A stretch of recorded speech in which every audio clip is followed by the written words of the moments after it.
There are a couple questions I need to answer before getting into this review. Firstly, why is this video about 2 Zelda games, rather than the normal 1 per video structure I've been following for the last 4 years? Well, the Oracle Duology, as you'll come to see soon enough, can hardly be considered 2 separate complete games all on their own. Originally, I tried writing this review in such a way so as to give each game its own respective video, purely to maximize ad revenue of course. But the more I played these games, the more I realized just how incomplete the experience is when you play just one of them without the other. In fact, it's literally impossible to 100% these games, or in the case of Oracle of Ages, to even fully explore the entire map without playing the game a second time on a linked playthrough. There's just no way to look at these games as 2 separate works of art, and that's in large part because they were developed and released concurrently with one another. They are, effectively, one big-ass Game Boy game split across 2 cartridges. Perhaps a better question would be, why even review the Oracle games at all when they weren't even developed by Nintendo? I didn't review the CDI games, for example, so why make an exception for these? Because the CDI games had no effect on the DNA of the Zelda series in any way, shape, or form. If anything, it feels like every copy of those games has been systematically hunted down and expunged from the world, like smallpox or polio. The Oracle games, on the other hand, are arguably 2 of the most important games in the Zelda series. A surprising statement to hear, I'm sure. Yet the reason for their importance has almost nothing to do with the games themselves. Frankly, they had little impact on the design philosophy or structure of Zelda games going forward. No, the lasting impact of the Oracle games comes solely from one man, a scenario writer of no previous renown or importance, a man who, had Capcom not developed this game, would likely have faded into obscurity, never to find his big break in the video game industry. Hidemaru Fujibayashi. Fujibayashi, for those of you who don't know, is the current director of the Zelda series, the 4th in these games' long lineage. He got his start at Capcom in the late 90s, and because of this unique partnership between the 2 developers, ended up working almost exclusively on Zelda games for the first several years of his career, eventually landing a job at Nintendo after the completion of the Minish Cap, Capcom's final Zelda game. And since then, he's seen a meteoric rise within the Zelda staff, and is currently the number 2 man on the team, only below Eiji Aonuma himself. What I'm basically saying is, without the Oracle games, we wouldn't have gotten Phantom Hourglass, Skyward Sword, Breath of the Wild, or Tears of the Kingdom.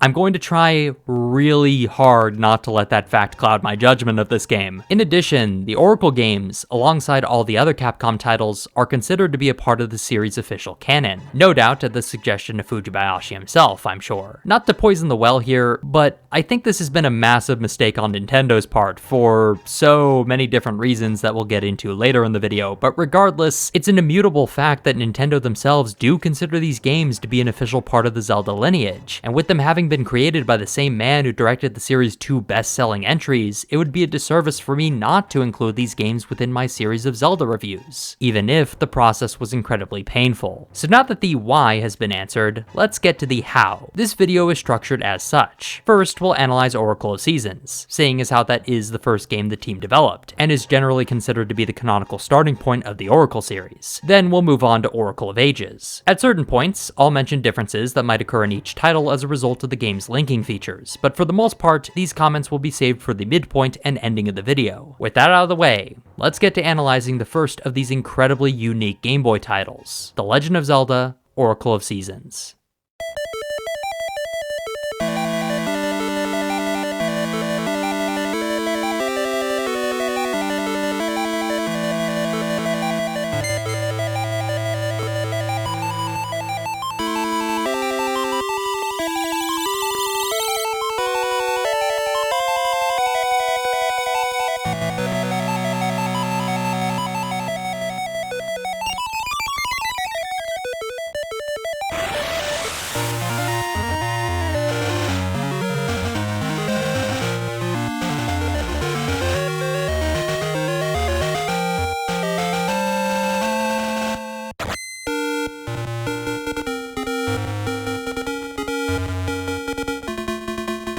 Oracle of Seasons begins with Link waking up in an unfamiliar land called Holodrum, having been cared for while unconscious by a dancer named Din. Traveling alongside her is an entire troop of carnies, none of whom have any character or personality, as well as Impa, Zelda's old nurse. Din crushes hard on Link apropos of nothing and offers to dance with him before a sudden storm whisks her away. A hulking beast of a man called General Onox brags about how kidnapping Din, the Oracle of Seasons, will throw the world into chaos and destruction. And bam, all of Holodrum is cursed to have its seasons screwed up.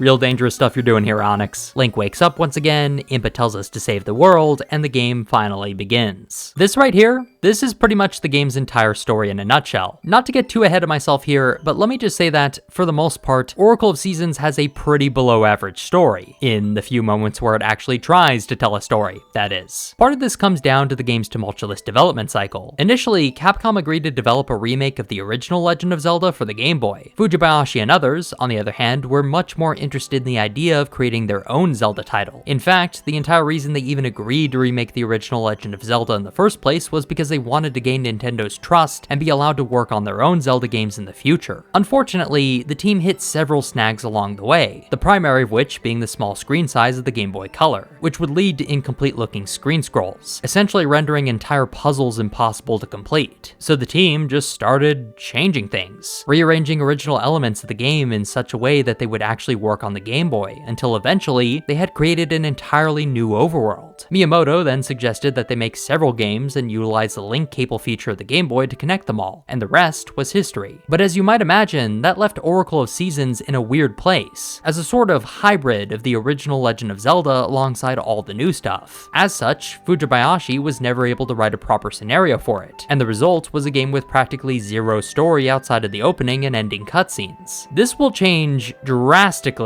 come Oracle of Ages, but for now, this is most of the story we're gonna get with this game. From here, the player is tasked with finding the Maku Tree, an obvious ripoff of Ocarina of Time's own Forest Guardian. Only this time, he's a completely nothing character. His whole purpose is simply to point the player towards each of the game's 8 dungeons, and that's it. But in order to reach him, we'll first need to acquire a sword from the Hero's Cave. This is essentially a small tutorial section dedicated to teaching the player basic dungeon mechanics. The first room teaches block pushing, the second small keys, and the third pressure plates, all different ways of opening the many locked doors we'll find throughout this game's dungeons. Honestly, it isn't a particularly necessary tutorial since the first dungeon does a fine enough job teaching these same mechanics, but it's inoffensive at the very least. We retrieve our sword, talk to the Maku Tree, and are given our very first dungeon key, allowing the player to access this game's first level, Gnarled Root Dungeon. Like its Zelda 1 counterpart, the first dungeon of Oracle of Seasons seeks to teach the player the basic mechanics of Zelda dungeon design. First, we enter a room with 3 locked doors, one of which has a keyhole while the other 2 do not. The only option left for the player then is to push one of 4 blocks spread throughout the room, and upon doing so, 2 of the doors will open. This builds on the concepts taught back in the Hero's Cave, and leads to 2 more rooms, one containing a small key and a locked door, and the other with a lone old man, who gives the player a word of advice: return light to unlit torches. Obviously, there's no way for the player to follow through on that advice for now, so naturally, the small key we just recovered will present a more obvious way forward. The next room hosts a small combat challenge against 4 Stalfos, and upon killing them, the player will be rewarded with the dungeon map, teaching 2 lessons at once. First, that killing rooms full of enemies can often net rewards, a vital hint going forward, and second, that each dungeon holds a map that will reveal its entire structure. Again, this is an important lesson to teach early on, because the later dungeons will purposefully hide their maps in obscure locations, and finding them will be an important optional goal for players who wish to map out their surroundings fully. The next room introduces the minecart, a staple dungeon element from the Capcom series of Zelda games. Entering a minecart puts Link on a set track through the dungeon, since he can't leave or stop the cart at any point. Only at the end of the track will the player regain control of his character and be able to walk around freely again. However, there is one way to manipulate the direction of the minecart, through switches that change the tracks, allowing the player to explore alternative routes. This new track will lead deeper into the dungeon, where we'll find a set of bombs, and just a little ways forward is a cracked wall, which practically begs the player to use his newfound item on it. The path this creates leads to the dungeon's mini-boss, the Brother Gorias. This is honestly one of the simplest mini-boss fights in the entire series. It's just 2 dudes who throw a boomerang between one another, hoping to hit the player in the process, and if you kill one, you kill the other 2. Couldn't be any simpler. The reward we get for killing the brothers is the Seed Satchel, which holds a new consumable called Ember Seeds. These These essentially just act like the candle from Zelda 1, setting trees on fire or lighting torch sconces, a utility the old man from earlier already alluded to. If the player backtracks to these earlier locked doors and lights the torches sitting next to them, the path forward shall finally open, netting the boss key and opening the way towards the dungeon boss, Aquamentus. Ah, Aquamentus.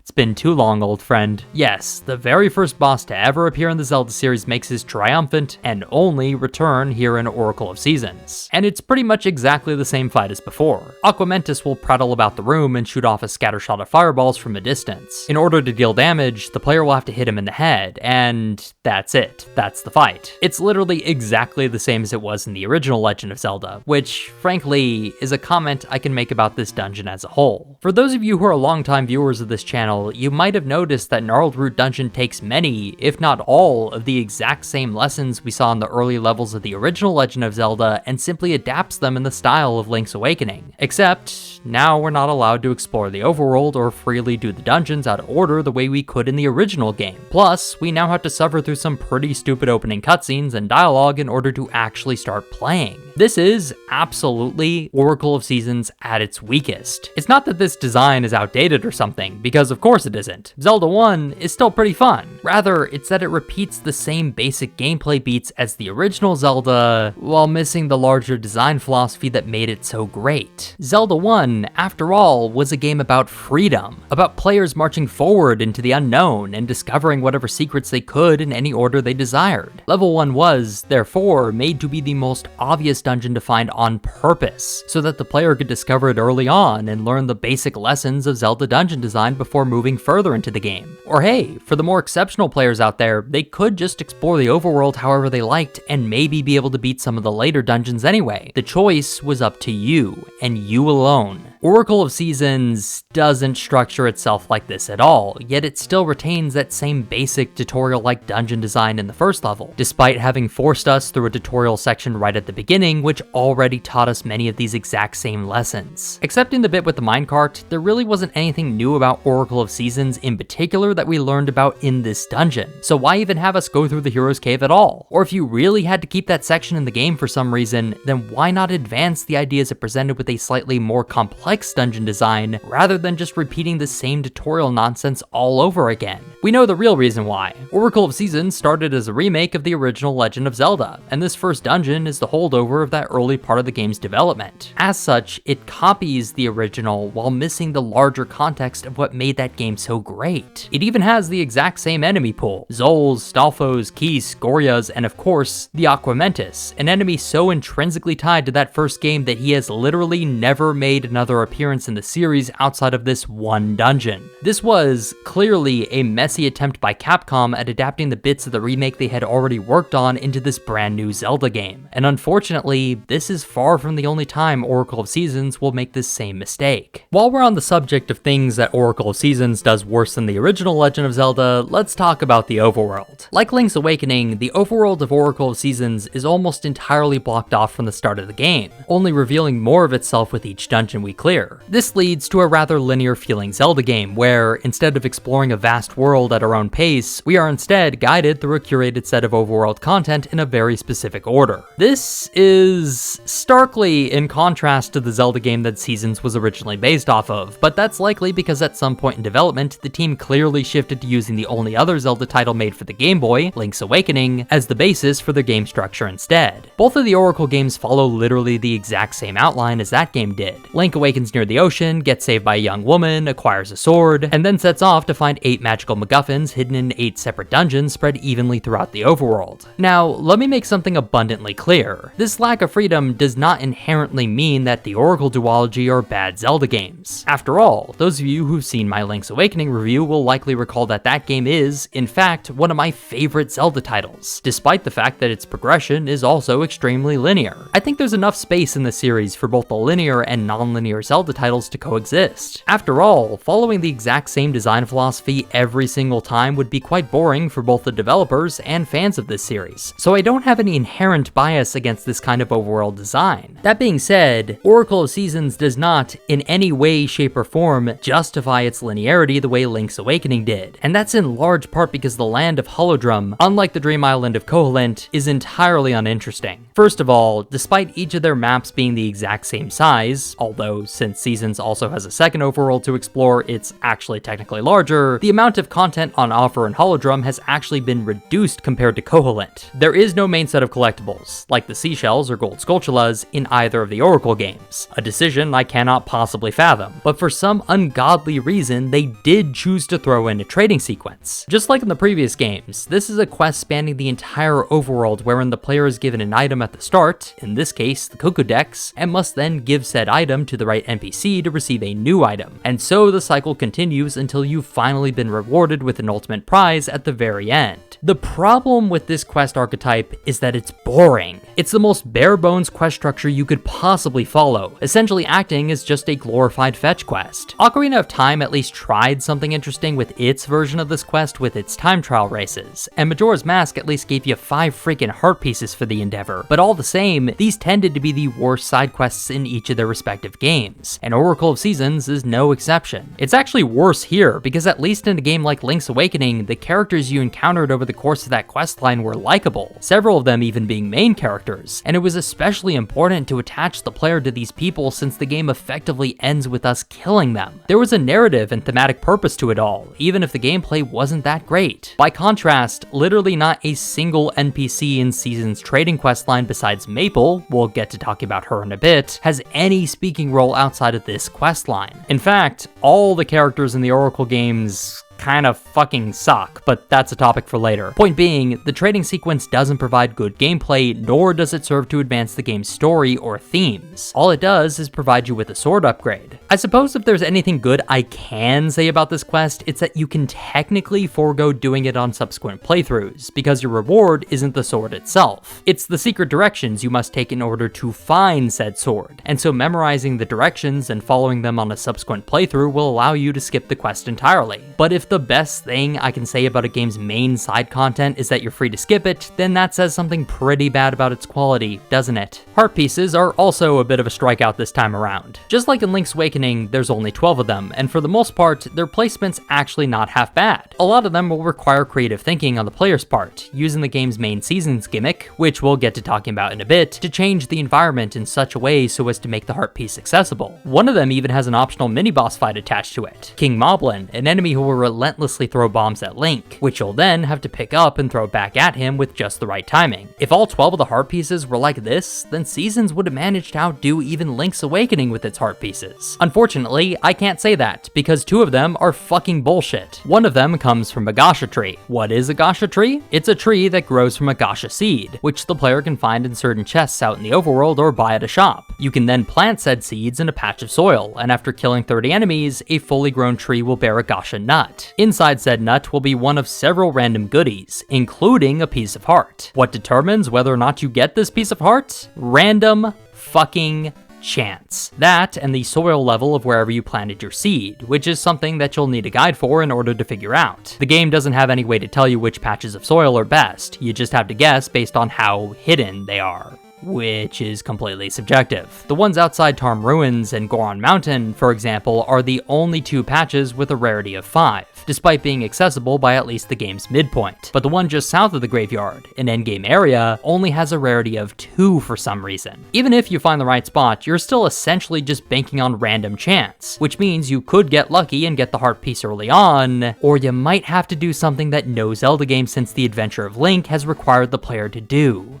Grind. Just grind the shit out of these Gasha Seed locations. Never mind the fact that you have a limited number of them, and if you run out, you'll need to grind for money too in order to buy more. Now, I'll be honest, I got lucky and never had to do this, in large part because, as someone who's now played these games 5 times each, I knew where the best soil spots were so I could just save scum over and over again until I got it, which essentially involves saving your game right before opening the Gasha nut and continuously re-rolling until you get your heart piece. But that's exactly my problem. problem. I had to cheat in order to make this process less painful. If I had done it the way the developers intended, I can only imagine the number of wasted hours I would have had to spend just to get this single heart piece. Actually, scratch that, I can, because all the save scumming in the world can't save you from this game's final heart piece. A collectible so infamous, it has continued to be the bane of Zelda players new and old for the last 24 years. That's right, I'm talking about the Maple heart piece.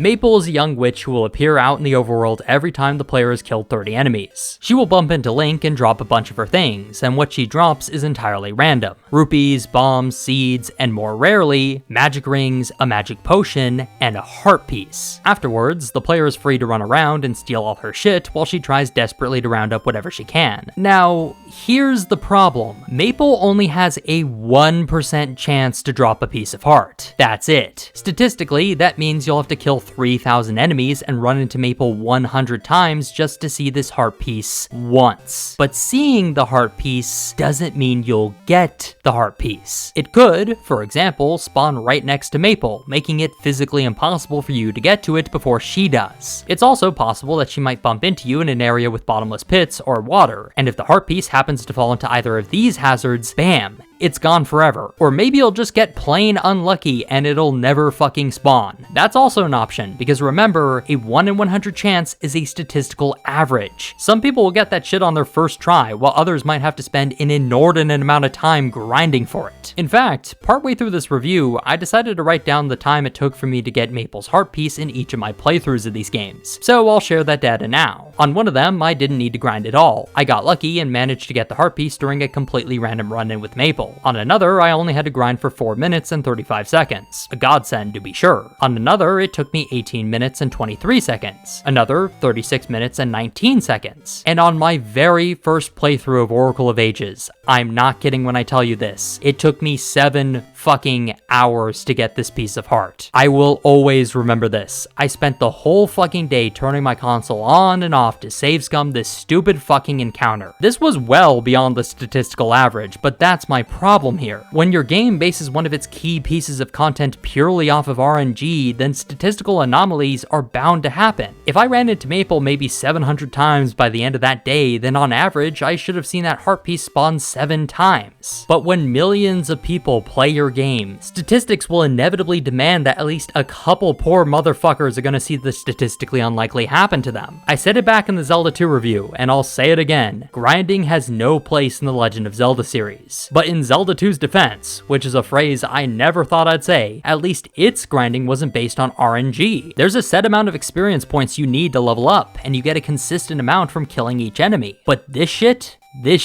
is unforgivable. I'm not kidding. The Maple heart piece is actually the worst one in the entire series. Well, perhaps it's tied for another RNG-based heart piece that Capcom added in the Minish Cap, but, well, we'll get to that one someday, now won't we? Holodrum, in its totality, is definitely one of the weakest Zelda overworlds I've covered so far. In fact, the only one I can say was definitively worse would be Zelda 2's, but that's honestly a pretty low bar to clear. Between the lackluster amount of content, the bullshit RNG mechanics, and the non-existent world building and character writing, there really isn't anything that Seasons has got going for it. It's the most generic Zelda-like overworld the series has ever produced. And generic is the last thing any of these games ought to be. After completing the first dungeon, the Maku Tree will direct us to Holodrum's eastern forests, with the intent of helping us find a new item that will be vital for our upcoming quest. Along the way, we run into a strange-looking creature in a yellow cloak, who we'll then have to follow without being seen. Now I know what you're thinking.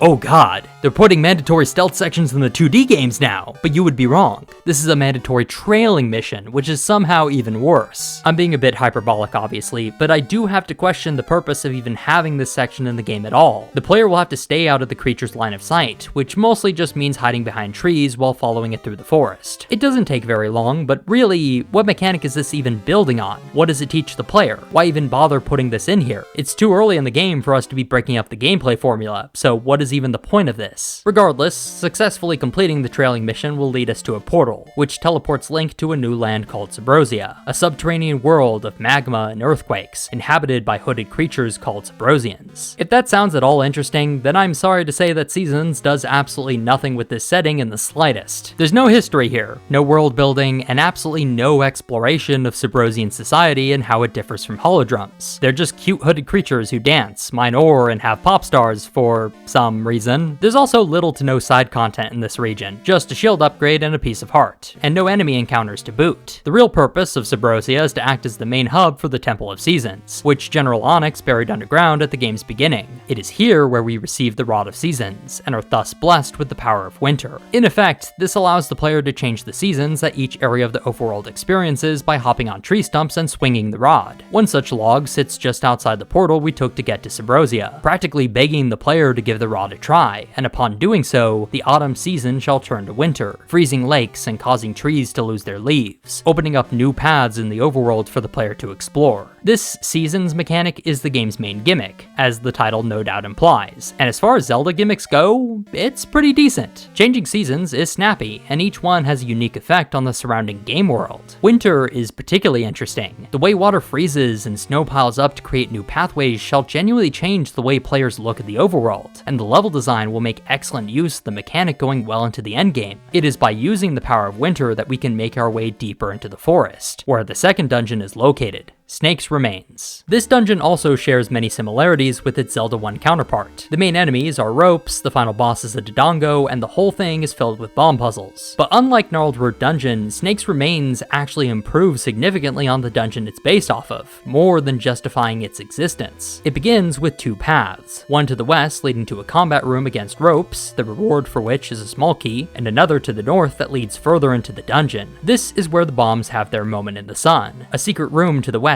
leads to a cache of rupees, indicated by a giant arrow that I am ashamed to admit I did not notice on my first two playthroughs. And to the north lies a room with two moblins, but they lie across a bottomless pit. There's no way for the player to jump across, nor do we have access to any deadly projectiles, except, of course, for the bombs. This leads to a bomb fight across a chasm, and it's honestly super creative, because not only does it teach the player the combat applications of the bombs, but it also imparts just how important throwable items are, which fits perfectly with the dungeon item we receive just after killing these moblins, the Power Bracelet. Like in previous games, this allows Link to pick up and throw heavy objects, like pots or rocks. The dungeon teaches this immediately with chests surrounded by pots, practically begging the player to pick one up in order to access it. The rest of the dungeon seeks to build on both of these related tools. Rolling logs will require the Power Bracelet to move, while cracked blocks can be blown up with bombs. One of the more unique challenges of the dungeon's second half comes from this room, a giant maze of bombable blocks that the player must navigate through in order to get to the chest in the center. If you take too long, the chest will disappear, requiring the player to leave the room and try again. But if you run out of bombs at any point, an easy mistake to make, given that the starting bomb bag only allows you to carry 10, there's a Deku merchant just outside who will sell some to you for 30 rupees. It's a genuinely great evolution of the mechanic, since the maze really does require good timing and accurate throwing on the player's part in order to beat. The mini-boss, then, is also quite fitting.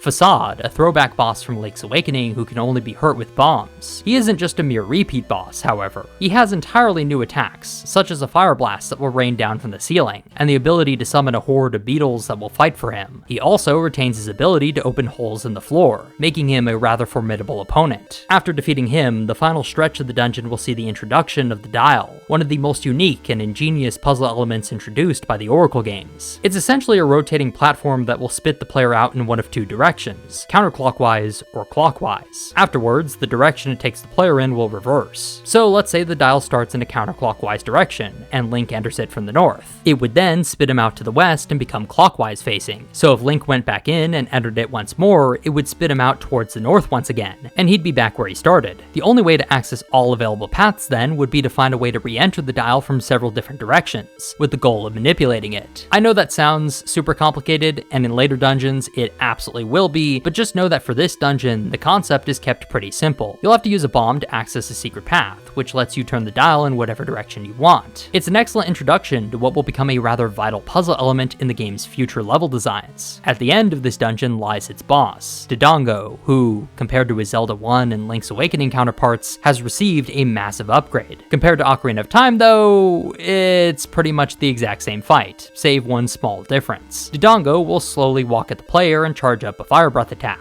and you'll then have to throw a bomb into his mouth in order to stun him. At this point, you'll have to grab the Dodongo with the power bracelet and throw him into the spikes at the center of the room. Rinse and repeat. It's by far the best Dodongo fight from the entire 2D series of Zelda games, which is definitely a huge triumph. Dodongo's never been that great of a boss, but I feel like this is just about the best you can do with him, save a total redesign. In that sense, this fight perfectly sums up the dungeon as a whole, a massive improvement on its Zelda 1 counterpart, and one that absolutely justifies its existence independent of that original game. Our next stop is Spool Swamp, a marshy land located to the west, but in order to get there, the player will need to find Ricky. Who is Ricky? A talking kangaroo, that's who. No, I'm not kidding, this is actually one of the Oracle game's main characters. In fact, there are 3 total animal companions spread throughout each of the Oracle games. Ricky the kangaroo, a Dodongo named Dimitri, and a bear called Moosh. They can all be mounted and controlled by the player, and for some reason, this is a mechanic that got fleshed out well beyond almost anything else in this game. Ricky can jump over holes, leap up tall cliffs, and punch enemies, and even has a projectile attack akin to that of a Saitama Sirius punch. Dimitri is a Dodongo. No, it won't be explained why he's any different than the mindless monster we just killed. And he can swim in deep bodies of water and eat foes, instantly killing them. Finally, Moosh is a bear with wings, which I guess is just a creature that exists in the Zelda universe now, and he can fly over bottomless pits and do a stomping attack. Link will inevitably run into all 3 of these guys at some point in his journey. They all have their own little gameplay sections dedicated to them, but only one will become his permanent companion. Which one that'll be is based on some of the weirdest criteria ever. Essentially, each animal has his own horn you can use to call him at any time, and each one is acquired from different locations. You can play a minigame in Subrosia to acquire Dimitri's, buy Moosh's at the shop in Horon Village, or do nothing and just be given Ricky's after meeting him for the first time. And based on this singular decision, part of the map's geography will change entirely in order to accommodate your chosen partner animal. All of that is super complicated, and I honestly have no idea why the dev team wasted so much time making it, because holy shit do the animals add nothing to this game. They're not powerful enough to replace good old-fashioned sword and board combat, and while the traversal capabilities are necessary during each of their respective sections, the dungeon items we acquire will gradually begin to supersede any potential utility the animal companions might have provided. This isn't like the transformation masks from Majora, which each served vital roles in their respective areas, while also enhancing the player's traversal options in both the overworld and dungeons. These are just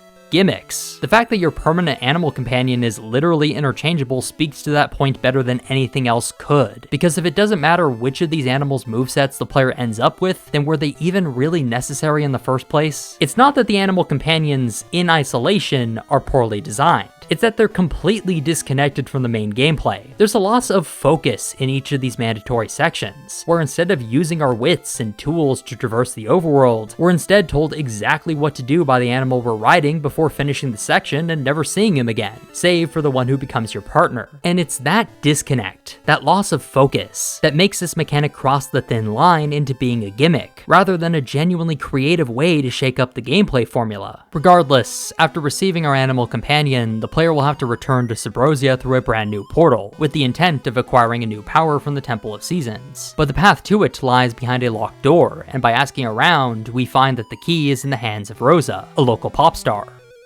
What the hell? Popstar. The subterranean lava dwellers are such an advanced civilization that they somehow have pop stars? And judging by the comments made by some of her fans, they even have simps in this world. Who the hell wrote this? Look, there's no time to unpack this right now. The point is, the only way to get Rosa to help us is by buying her a new ribbon, which can be purchased at the Subrosian shop for 1 chunk of star ore. The player will have to dig around the beach relentlessly until finally happening upon it. Its location is random, so you just have to keep digging until you find it. There's absolutely no skill involved in this, and yeah, it's a super boring quest. After purchasing the ribbon and giving it to Rosa, she'll agree to go on a date with Link, which basically just means that she'll follow him around wherever he goes. Functionally, it's the same as the Mermaid side quest from Link's Awakening, but spiritually, it's missing everything that made that quest so special. Mermaid was an established character, one who we got to know throughout the game and who had obviously begun to develop a bit of a crush on Link, so the idea of the two of them going on a little date together was cute. On top of that, all the many interactions and little cutscenes you'd get from exploring Mabe Village with her were absolutely adorable, and made the quest feel meaningful. By contrast, Rosa is barely a character in this game, her only traits being her Valley Girl accent and the fact that she likes wearing pink ribbons. We don't know her goals, her likes and dislikes, or even her backstory. She's just a nothing character, and the fact that her only reason for going out on a date with Link was because he bought her a pink ribbon is honestly pretty dumb. This is a lesson to all the young men out there. Buying a girl a gift isn't going to get her to like you all on its own. Thoughtful gifts deepen affection. They don't create it. You need to have some sort of prior relationship with this person for the gift to mean anything. My point is, Rosa is just a means to an end. She isn't a character, but rather a plot device, useful only for this one quest before being pushed aside forever. She doesn't advance the story or its themes, nor does she provide any interesting gameplay scenarios. Digging aimlessly to find a singular piece of ore is hardly my definition of a good time. This is, unfortunately, rather emblematic of the characters in the Oracle games as a whole, but that's a topic we'll have to save for a bit later in the video. Upon arriving at the Temple of Seasons, the player will be blessed with the power of summer. In stark contrast to winter, summer will see bodies of water dry up, and vines will grow high, allowing Link to climb new surfaces and reach new heights. It's another great way of recontextualizing the overworld, and it is through this newfound power that the player will be able to access the third dungeon of Oracle of Seasons, Poison Moth's Lair. This is the game's first original dungeon. Nothing about it is based off of Zelda 1, which I think indicates that by this point in the game's development, the team had clearly moved on from the idea of remaking the original Zelda and instead focused their efforts on creating an entirely new Zelda game. And boy does it show! Poison Moth's Lair is Oracle of Seasons at its best. When it just locks in and decides to do its own thing, it can be a pretty decent Zelda game at times, and this is certainly one of those times. The dungeon starts with a combat challenge against some Spinies, returning enemies from Link's Awakening who can only be killed by using the shield, and then leads into a room with a giant chasm in the middle, with a floating platform moving about, yet the player can't reach it, not as we are now anyway, so we'll be forced to move on from here. This might seem disappointing at first, but the developers didn't do this just to be dicks. They did it so the area would stick in players' heads, so that when they finally receive the dungeon item, they'll remember to come back to this area and finally cross the gap. Following this room is the game's first pot pushing puzzle, where the player will have to push a pot onto a pressure plate in order to open the door leading forward. And following this is another rolling log maze, only this time the room is littered with cracked floors that will crumble and turn into bottomless pits should the player stay on them for too long. Both of these challenges serve to build on the power bracelet, which didn't see too much use in its debut dungeon, but will continue to be vital in all levels going forward. From here, the player can ascend to the dungeon's second floor, where we'll be presented with two diverging paths, one to the north, which leads to the dungeon map, and one to the west, which leads to another block pushing puzzle and the dungeon item, the Rock's Feather. This is a returning item from Link's Awakening, one that grants Link the ability to jump, and it's just as awesome here as it always was. Notably, it will allow Link to finally jump on the moving platforms we saw earlier, leading further into the dungeon where we'll find a trampoline. This is a brand new dungeon element, and by jumping on it, Link will be launched up so high that he'll ascend to the next floor of the dungeon. The real kicker is that the trampoline can be moved, and doing so will often be required in order to progress further into a dungeon, combining the block pushing puzzles from earlier with our brand new jumping mechanics. Genius. The boss fights are also quite well designed. First is the mini-boss, Amuai, who is actually 3 enemies that you'll have to fight all at once. They're squid-like creatures who will pop out from one of the room's many water tiles and shoot out a magic blast at you. To kill them, you'll need to grab each of them with the power bracelet and throw them onto dry land, where they'll be vulnerable to sword strikes. Rinse and repeat. It's a pretty good fight, but not nearly as excellent as the dungeon boss, Mothula. Just like his Link to the Past counterpart, this boss is tough as nails, flying around the room, firing magic blasts and summoning hordes of minions to fight for him. The greatest challenge is the terrain, which lies over several bottomless pits that the player will need to avoid during the fight. Not only does this increase the challenge of the battle, but it also integrates the dungeon item in a meaningful way, showing that the Rock's Feather isn't merely a tool for traversal, but also a way to greatly assist in the game's many combat scenarios. All in all, Poison Moth's Lair is an excellent dungeon, creating puzzles and combat scenarios that make use of dungeon items both new and old, while also expanding on the player's tools of traversal. It's also the first piece of content from this game that feels truly original, and that's because, despite the Roc's Feather having made an appearance in a past Zelda game, the challenges presented this time around were completely new. This is what Oracle of Seasons should be focused on, expanding on its predecessors, not merely copying them.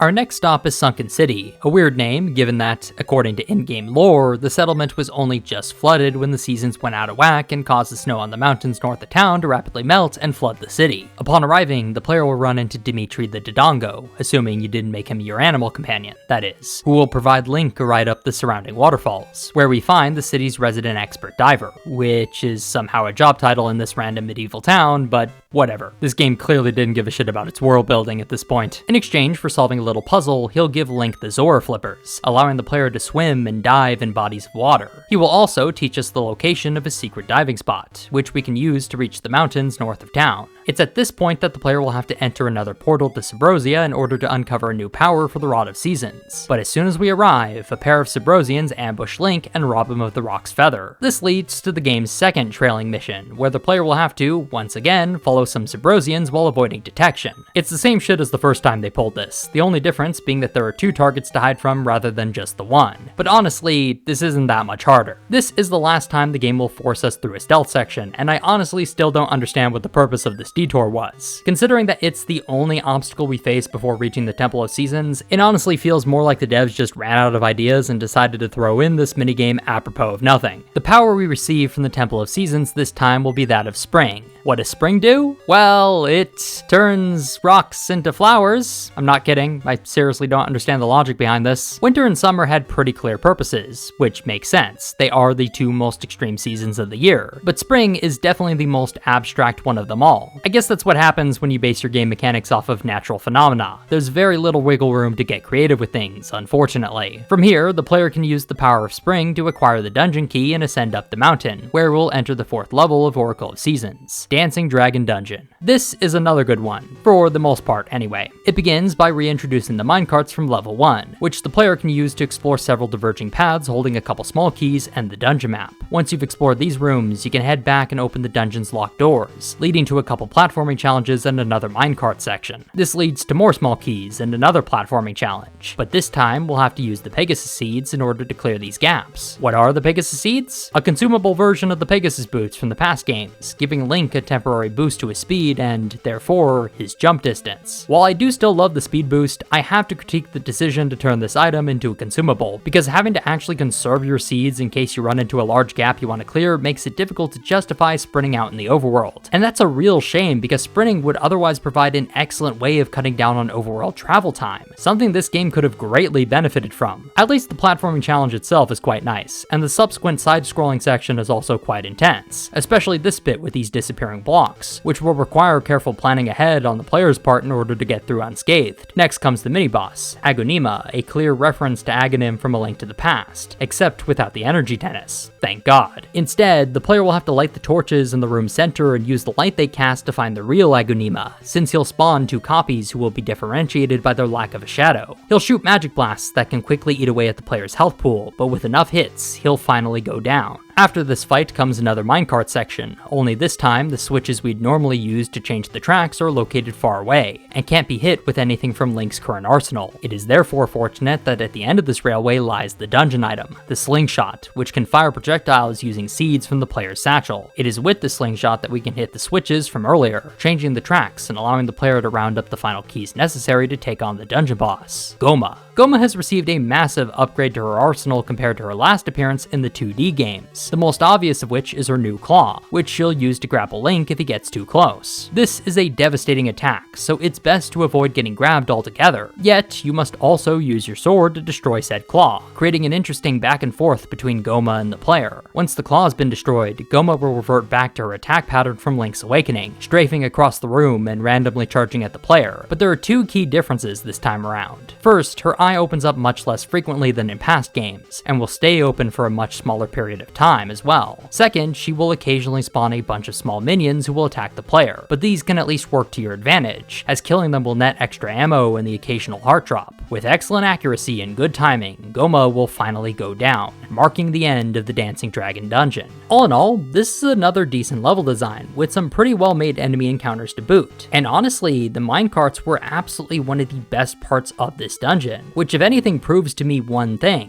this game has good ideas. I know I've been pretty negative for most of the review up until this point, but just know that the only reason I was so harsh was because the beginning of this game is genuinely bad, as are many other aspects of it. But that doesn't mean the product as a whole is terrible. This isn't another Zelda 2, but that doesn't mean it's perfect either. After completing the 4th dungeon, the player will be tasked with acquiring the final power for the Rod of Seasons, Autumn. And unlike practically every other in-between section in this game, this task is rather straightforward. The 5th dungeon is only a couple screens away from the starting area, and the portal to Subrosia is even closer. From here, the player must cross a vast lake of lava, which serves as a rather challenging platforming section, in order to acquire a bomb flower, which can then be given to some Subrosians outside the temple to open the way to the Autumn Fairy. Plain and simple. The power of Autumn, like that of Spring, is a bit abstract though. Covering the ground in leaves makes sense, though I don't know how they're somehow able to support Link's weight whenever they cover bottomless pits. Stranger still is the fact that certain rocks will turn into fresh forest mushrooms during this season, which, like the rock flowers of Spring, makes absolutely zero sense. Still, collecting this final power means that we now have the ability to change the seasons of Holodrum at will, allowing the player to enter the 5th dungeon of Oracle of Seasons, Unicorn Cave. This is the game's first non-linear dungeon, my personal favorite kind of dungeon, and somehow, miraculously, Capcom managed to absolutely knock it out of the park with this. The level begins with a very open set of rooms to the west and north, each of which interconnect with one another. It is here where we can see the vast size of this dungeon. There are bottomless pits too large to cross with just the rock's feather, forcing the player to cut his losses and head further into the dungeon. It is here where we encounter another minecart room, only this time the number of branching paths are numerous, 5 in total. Only a few, however, will present any immediate rewards, as several of them have dungeon elements that we clearly can't interact with at the moment. Thus, the player will naturally be guided east, where another 2 branching paths present themselves. In the first of these paths, we can find another small key hidden behind a rather interesting puzzle. A combat room houses 4 Armoses, and upon killing them all, 4 chests will appear in their place. The player will have to memorize in which order each Armos was killed, and then open the chests in that same order. It's a good blend of combat and puzzle solving. The second path, on the other hand, will lead to the dungeon item, the Magnetic Glove, which is the very first dungeon item exclusive to the Oracle games. And you know what? It's freaking kick-ass. The player can use the Magnetic Glove to pull and push magnetically charged objects away from Link, and these objects can be used both in combat and to solve puzzles. The dungeon immediately teaches this in the room you get the gloves in. The door will lock behind us, with the pressure plate being the only way to keep it open. Using the glove, we can move a magnetically charged ball sitting in the room and use it to push down the pressure plate, thus opening the way forward.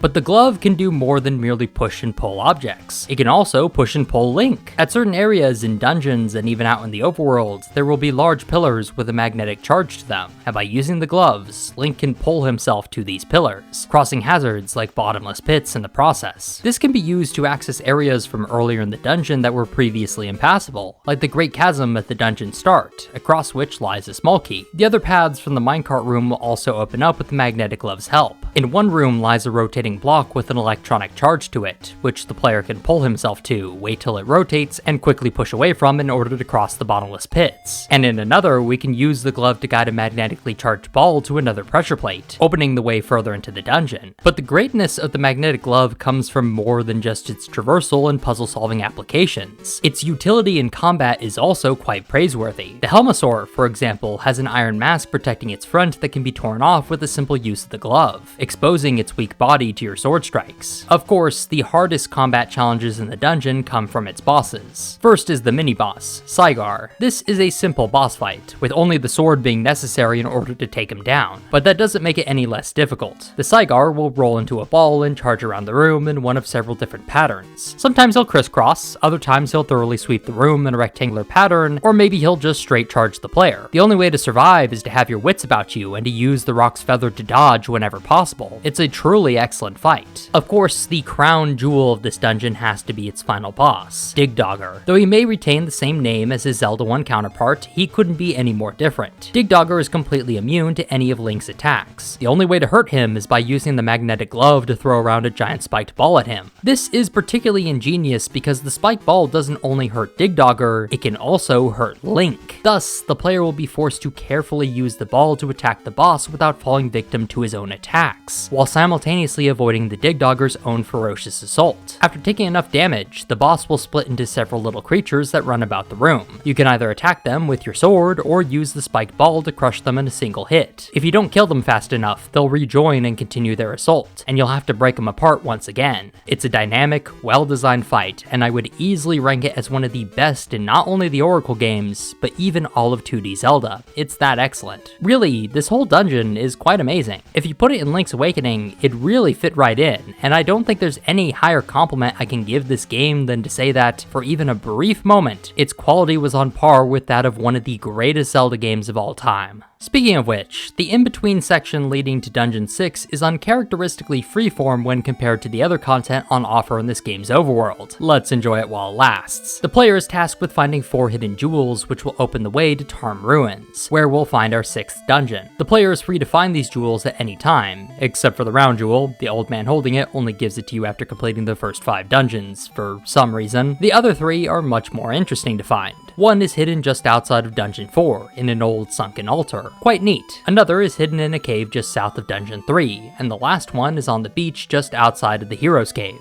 While each of these gems can be somewhat difficult to find, the shop in Horon Village will sell you a map of their locations for a steep 300 rupees, so the game at least gives you some help in finding them all. I much prefer this in-betweener to the linear ones we've been experiencing up until this point. I'll take a treasure hunt through the overworld over our fucking trailing mission any day. Sign me the fuck up. Once we've acquired all 4 jewels, Tarm Ruins will finally open up to us, revealing a rather interesting set of puzzles utilizing the seasons mechanic. The player will have to switch between seasons to open up small parts of the overworld, creating vines to climb cliffs, then changing back to winter to create a snow pileup, and then to spring to make rock flowers bloom so you can chop them down. It's really great to see that the game is actually demanding that the player think about how all these many different seasons might interact with each other. It makes the mechanic feel fully fleshed out, and offers some pretty unique puzzles to complete out in the overworld. At the end of Tarm Ruins lies the 6th dungeon, but before we enter... oh my god! It's plot! I almost forgot this game even had a story. A witch in a dark cloak shows up in a flash of lightning and warns Link that soon, the flames of sorrow, destruction, and despair will be lit, plunging the world into darkness. And that's it. She just fucks off after saying this. Thanks, I guess? Shitty storytelling aside, let's get to talking about the game's next dungeon, the Ancient Ruins. This level is built vertically, but it doesn't quite start that way. Rather, it begins in a large room with 3 separate paths, 2 of which are blocked off, but the northern one leads to a crossroads with a dial in the center of it. The dial will be central to the dungeon's first floor. The player will have to navigate around alternate paths and end up back at the dungeon's start in order to manipulate the rotation of the dial, opening up more of the dungeon in the process. One of these paths, the eastern one, leads to several combat rooms, while the western one holds 2 puzzle rooms, one which we cannot currently solve without the dungeon item, which will no doubt serve to keep the area in the back of the player's head going forward, and another involving the magnetic glove, where the player must guide a magnetically charged ball through a short maze in order to press down a pressure plate. It's a nice way of keeping an old dungeon item relevant, while also presenting a brand new challenge. The northern path shall lead upstairs, where we encounter a platforming challenge involving spiked floors and several traps. This ends in the acquisition of a small key, which can be used to access a locked door back on the first floor. Here, we find an even greater platforming challenge, a room full of moving platforms, with the Beamos in the center, creating a difficult and deadly combination to overcome, since you'll have to jump from platform to platform while avoiding the occasional laser beam. There's also a sort of temple run section here, where the player will need to activate a pressure plate in order to spawn a bridge, yet doing so will also cause the room's floor to collapse. Expert platforming or use of the Pegasus seeds will be required to make it out of this this room alive, making it an excellent challenge. From here, a staircase will lead back up to the second floor, only this time to a completely new section. It is here where the dungeon reintroduces the trampoline, which the player must move to just the right spot in order to ascend up to the third floor. It's at this point that we acquire the dungeon item, the magic boomerang, a projectile weapon that the player can move around mid-air by using the D-pad. This will allow us to backtrack to the puzzle room on the first floor that we could not solve earlier, which is made easy by a shortcut provided in the same room. An ingenious idea. The player can now use the boomerang to hit the switch and open another path to the second floor, finally opening up the last stretch of the dungeon. From here, the dungeon key will be held just past another temple run challenge, only this time it's much more high stakes. Conveyor belts, traps, keys, and other obstacles will make the way forward treacherous, while the walls on both sides quickly close in. If the player fails to make it to the end before time runs out, it'll result in instant death, making the run much more intense. At the end, we're rewarded with the dungeon key, as well as a way leading back up to the dungeon's third floor, where we find the mini-boss lying in wait for us, Fire. This is honestly one of the weaker mini-bosses in the entire game. He just shoots some magic blasts at you and swoops down occasionally. His ability to dodge your sword strikes is particularly annoying as well, and worst of all, he's actually a recurring character. He appears in both Oracle games, and will remember you on a linked playthrough. This doesn't really change much, other than the location of the pyramid jewel, for some reason, which he actually makes easier to find rather than harder. I really don't understand what Fujibayashi was going for here with this character, but, well, that's a sentence I'll be saying plenty of times once we get to talking about Oracle of Ages. The last stretch of the dungeon is quite challenging. A massive trap room full of turrets and traps, a platforming challenge over rolling spikes, a fight against two hard hat beetles who you'll need to use the magnetic glove to kill, a boomerang puzzle involving 3 switches, and a final trampoline room, where the player will need to memorize the layout of the 4th floor and use that to intuit where he ought to push the trampoline to. After completing all of these puzzles, only one challenge shall remain: the fight against this dungeon's final boss, the Manhanla. Yes, Manhanla is back, except this time, he's way tougher, and might genuinely be one of the hardest bosses from the 2D series of Zelda games. His 4 heads will spew magic blasts towards the player, just like his Zelda 1 counterpart. But unlike in Zelda 1, bombs won't instantly kill him. Instead, the magic boomerang will be required to damage each head, and it takes several hits to kill each one. Additionally, the room you fight him in is full of conveyor belts, making it difficult to get your footing and properly aim. With each head you destroy, Manhanla will increase his speed and charge around the room, making him more dangerous with each head you destroy. Once all 4 heads are gone, you'll have to continuously strike his body until his core presents itself, and with one final strike of the sword, he'll go down, marking the end of the ancient ruins. Again, this dungeon highlights many of the Oracle game's best qualities. The massive increase in combat difficulty is quite welcome, and the complex use of old and new dungeon items is also a welcome addition. It's too bad then that the next quest shall remind us of exactly where this game tends to go wrong: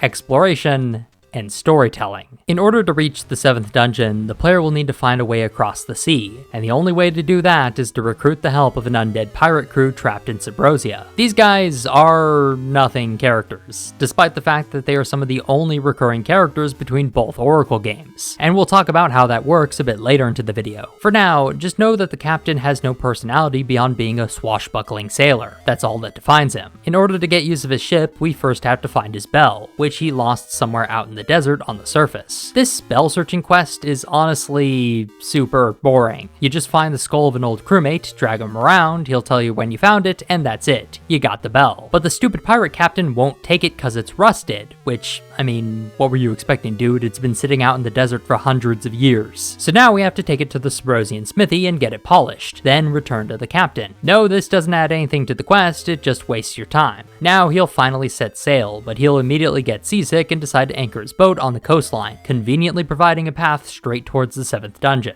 Explorer's Crypt. This level is massive, while still maintaining some degree of linearity to it. A locked door sits near the start, with the only open path being a long hallway leading north. It is here where we encounter the dungeon's first cursed room. A set of 4 torch sconces lie at the center, but as the seconds tick down, each one will quickly go out. If the player is still in the room by the time the final torch goes out, then he'll be teleported back to the dungeon's start. The only way to advance then is to find a way to break the curse. Luckily, the small key we acquire at the end of the hallway shall allow us to backtrack and head through the locked door at the dungeon start, which will lead us straight to the entity behind the dungeon's curse, a Poe sister. She'll attack the player with a sword and go down rather easily, thus breaking the curse and allowing the player to descend to the first basement floor. From here, the player will encounter another cursed room, and in order to pass, we must first acquire 2 small keys, one behind a trampoline puzzle and another behind a block pushing puzzle. Neither of these puzzles are particularly advanced, but the keys they net will allow us to confront the second Poe sister, thus opening up even more of the dungeon. This leads to a magnetic glove platforming challenge, one that is quite a bit more difficult than the previous ones we've encountered, and past this lies the dungeon item, the Rock's Cape, an upgrade to the Rock's Feather which allows Link to perform a double jump. This will greatly enhance the player's traversal options, and the dungeon makes excellent use of that fact by providing increasingly difficult platforming sections. First, the player must navigate past bottomless pits which wrap around the corners of the dungeon's walls, requiring mastery over the double jump to clear. Next, a large room full of cracked floors and bottomless pits creates a difficult challenge, as the player will be required to think ahead and carefully execute his jumps with precision, while also not staying on any one platform for too long. And near the end of the dungeon lies the greatest challenge of all. A room full of magnetic rotating blocks, cracked floors, and moving platforms serves as our final challenge, combining multiple dungeon items at once to create an intense platforming gauntlet. It's definitely one of the more action-heavy dungeons, and as far as these platforming challenges go, I'd say it's rather well designed. The mini-boss, though, does fall a little flat. It's just the Poe sisters we encountered earlier, only this time they fight together. They're easy as all hell to kill, and relighting the room's torches is so simple that it's very unlikely they'll manage to put them all out before you've killed them both.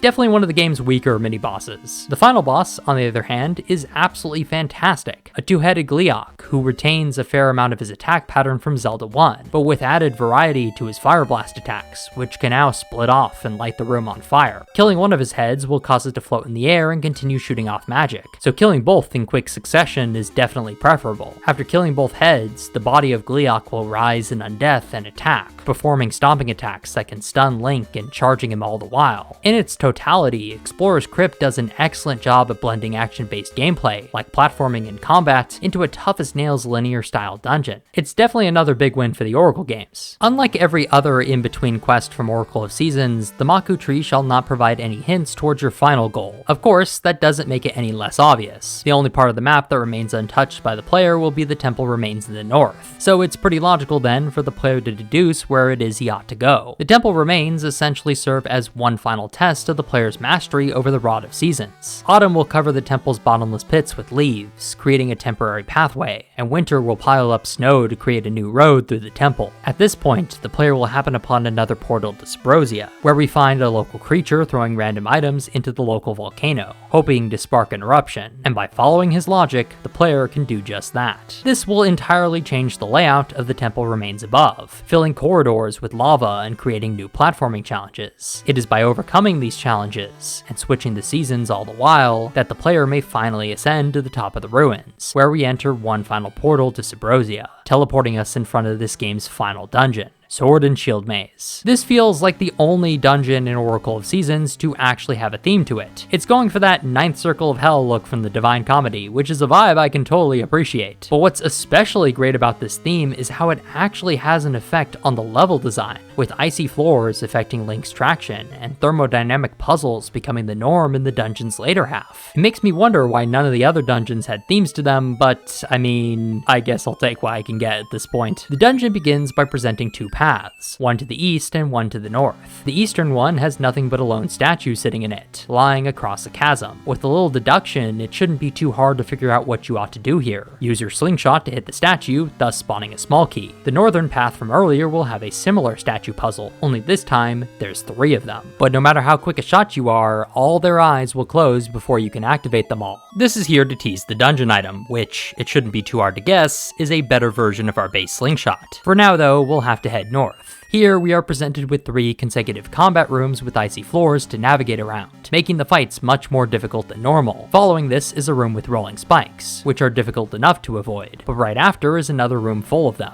Only this time, the floor is covered in molten hot lava. The player will have to platform across the deadly lake while avoiding being hit by the rolling spikes, which can easily knock you straight into the lava. From here, we'll be presented with one final dial, which we'll have to navigate around and manipulate in order to explore all 4 directions it guards. parts. In the southern path, we'll face one final magnetic glove puzzle, requiring intense thinking ahead on the player's part, and thus be rewarded with the dungeon item, the Hyper Slingshot. This is a version of the slingshot that shoots 3 seeds at once. That's it. Outside of the 2 or so statue puzzles in this dungeon, this function will never be used again. It's easily the weakest of this game's many dungeon items, which is a shame because otherwise, they've been pretty great. I'd say the dungeon items are one of the few things that neither of the Oracle games managed to screw up, for the most part anyway. Still, the Hyper Slingshot will allow us to solve a couple statue puzzles and gather a few small keys, leading to the dungeon's mini-boss, Frypolar. As the name implies, Frypolar is a ghost who shifts into 2 elemental forms, ice and fire. In his ice form, you can shoot Ember Seeds at him, and in his fire form, you can throw his own icy attacks back at him. It's a decent fight, if a bit repetitive. Killing him will open the way into the final stretch of the dungeon, where we are presented with a block pushing puzzle on ice. This basically functions exactly how it did back in Ocarina of Time. The player will have to carefully plan ahead and push the ice blocks in just the right way, so that he can fit all 3 of them into the targets at the end, the reward for which is the boss key. It's a particularly great puzzle, and one that combines block pushing, a well-known puzzle element, with this dungeon's main gimmick, icy floors. Speaking of utilization of the dungeon's main theme, the final puzzle involves a minecart section wherein the player must throw 4 pieces of magical ice down some holes, literally freezing hell over in the process. The puzzle solving here is excellent. You need to cool down part of the basement floor, then navigate through it to find a final small key and set up a minecart for later. Then you drop off the final 3 pieces of ice in order to open up navigation through the entire basement floor, leading to the dungeon's final small key and the boss room. It's an excellent use of both old dungeon elements from past levels, intertwined with the brand new theming of Sword and Shield dungeon as a whole. Overall, it's a truly excellent dungeon, and one that ends with a ferocious boss, Medusa Head. This fight is just a classic sword and board showdown, no fancy gimmicks or puzzle solving. However, the Medusa Head's attack pattern is so deadly that the fight ends up being tough as nails regardless. This foe has 2 main attacks. She can do a strafing run with her eye lasers across the room, requiring the player to jump in order to avoid damage, or she can spawn in the center of the room and shoot out a petrifying blast in all directions. If this hits Link, he'll turn into stone and be unable to move for several seconds, and Medusa will take the opportunity to fire several magic blasts at him. It's a dynamic, excellent fight, and a perfect way to end Season's final dungeon. There were some hiccups near the beginning, and a lot more along the way if you count the overworld content, but for the most part, I'd say the team at Capcom did a more than fine job with the dungeon design in this game. It's far from the best the series has to offer, but when it hits pretty good. Now that we've beaten all 8 dungeons, all that's left is to return to the Maku tree and receive our reward, the huge Maku seed, which we can use to dispel the barrier over General Onyx's castle. Now, I need to prepare you for something here. This is where the plot starts to suddenly factor in again, because something really stupid is about to happen. The old witch from earlier is about to reveal her identity. Now, up until this point, this game has had absolutely 0 story. Outside of the opening cutscene and the time we got stopped by the witch outside of Dungeon 6, absolutely 0 plot has been happening in this game. This isn't where I suddenly reveal a super secret subtext that the game has been communicating this entire time, because unfortunately, there is none. But the point I'm making here is this. This is the game's chance to really wow us. There have been hints that Onox is likely working for someone else, and who that is likely a great source of mystery for the player. Ideally, it should be someone even more terrifying than Onox, someone who commands a great deal of fear, and who the player will dread crossing blades with come the next game. So then, who is this mysterious witch? Twinrova. It's fucking Twinrova.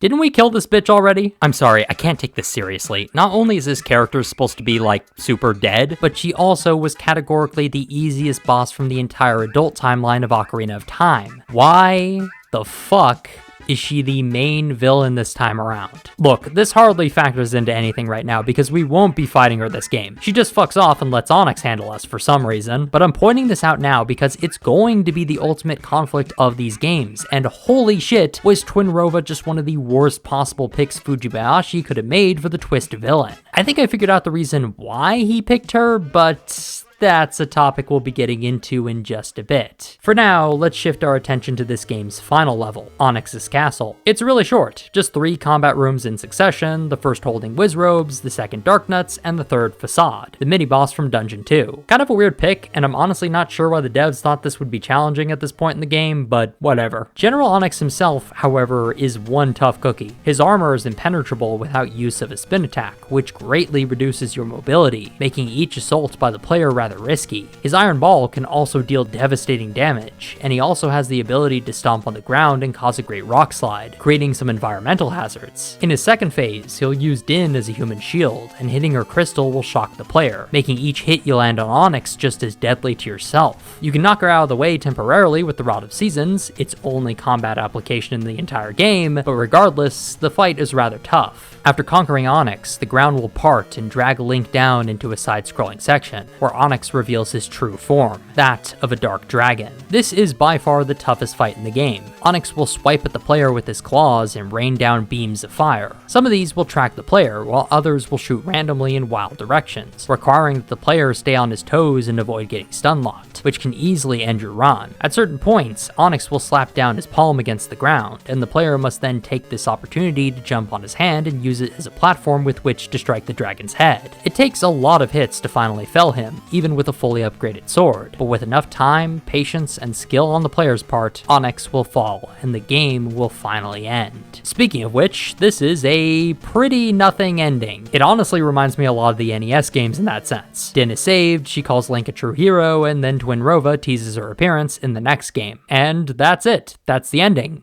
Okay. So, standing on its own, without factoring in a linked playthrough with Oracle of Ages, what can be said about Oracle of Seasons? Well, perhaps the kindest thing I can say is that it isn't, by any means, a bad video game. It's definitely above average, at the very least. Past the first dungeon, most of the level designs are at least somewhat decent, and several even manage to elicit the feeling of being a true Zelda dungeon. The items are creative, and the combat is genuinely intense at times, almost matching A Link to the Past in terms of difficulty. But Zelda games are more than just their level designs. There's story, atmosphere, and overworld travel to look at as well. And when we view Oracle of Seasons through any of these lenses, it comes up quite a bit short. Holodrum is a completely nothing setting. There's no exploration of how it governs itself. We don't even see any government outside of a single village mayor. No history to the land. Hell, we don't even know what the hell an Oracle of Seasons actually is. Seriously, think about it. Why is there an Oracle of Seasons? Why does there need to be a person to manage the seasons in Holodrum specifically, when Hyrule and other lands are just fine without one? How was Din even selected for this role in the first place? Who is her predecessor? Who will succeed her? Why does she have the same name as the Goddess of Power? Was that just a coincidence, or is there something to this? These questions, and all others, won't be answered, because frankly, I don't think there even was supposed to be an answer. It's clear to me that Fujibayashi couldn't come up with anything interesting all on his own, and so he borrowed details from the N64 games, hoping that'd be enough to make the story work. I haven't mentioned this yet, but about half the characters in both of the Oracle games are from past Zelda games, mostly the 3D titles. Talon, Malon, Ingo, Guru, the ghost hand in need of toilet paper from Majora's Mask, Mama Muyan, Bigoron, Tingle, and on the list goes. None of these characters have any logical reason to exist in either of these lands, yet they do, because Fujibayashi thought that being referential would be a decent substitute for good world building. It isn't. It's just lazy, and shows that you had no original ideas. Some of these bad story elements could be forgivable if the overworld itself were at least interesting to explore. Alas, it is not. The most you'll find in terms of secrets are a couple heart pieces, some burnable trees leading to old men who will either give you a bunch of rupees or take them away. There's no pattern to this, some just give and some just take, and a few random chests containing gacha seeds or rings. Oh yeah, rings. This is another stupid thing this game introduces. They're basically just wearable pieces of equipment with varying effects. Several do nothing, some will turn you into another creature, this is just aesthetic, it also does nothing. Some will reduce damage under very specific circumstances, and others will increase your damage at the expense of increasing the damage you take, and vice versa. They're absolutely useless outside of one or two really niche ones, which is why I didn't even mention them until now. And yet, this is supposed to be one of the game's main mechanics. They were even so proud of it that they included ring trading in the Link game functionality, as if kids on the playground would be all like, "Wow, you've got the level 3 power ring? Can I trade it for my level 3 defense ring?" There's no mystery or intrigue to Holodrum, no excitement around every corner the way there is in past Zelda games. Even in A Link to the Past, which also did not have a particularly good story, at least the grandiosity of the tale it tried to tell really added to the intrigue. At least the world was designed with some level of consistency. Hyrule really did feel like a medieval kingdom with its own unique culture and history to it. Holodrum has no history, no culture, no unifying identity to it. The story could take place in literally any other video game and it'd fit just as well as it does in the world of Hyrule. And of course, let's not forget the quests. Holy shit, are these just god-awful. More than half of them take place in Subrosia, which is somehow even more bare bones than Holodrum both in terms of content and world building. But even so, the list of asinine tasks the game forces you to do without any rhyme or reason behind them is just so boring. Trailing missions, a useless dating mechanic, and dragged out fetch quests are the norm.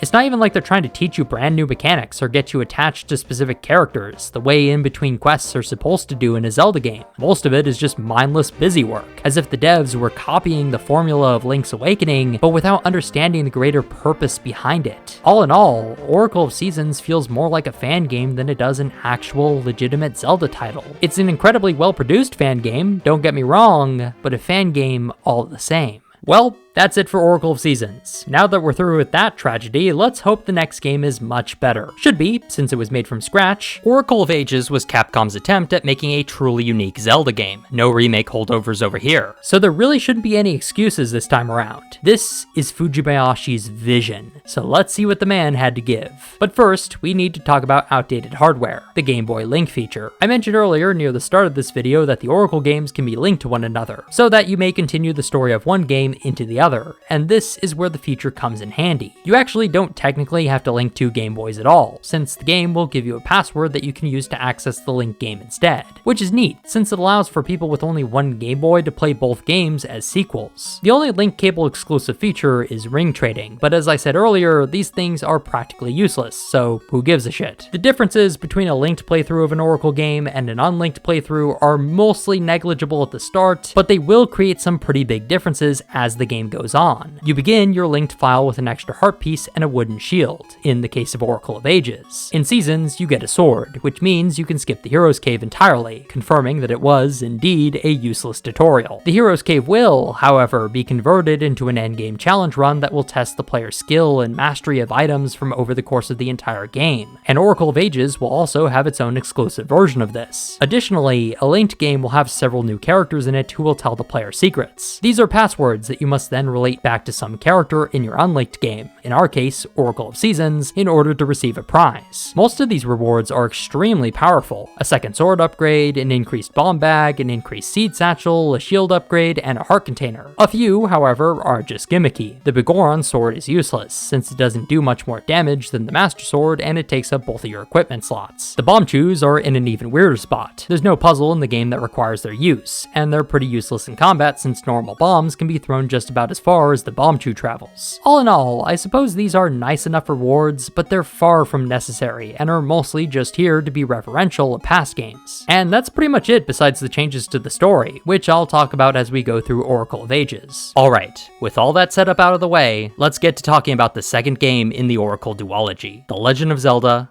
Oracle of Ages.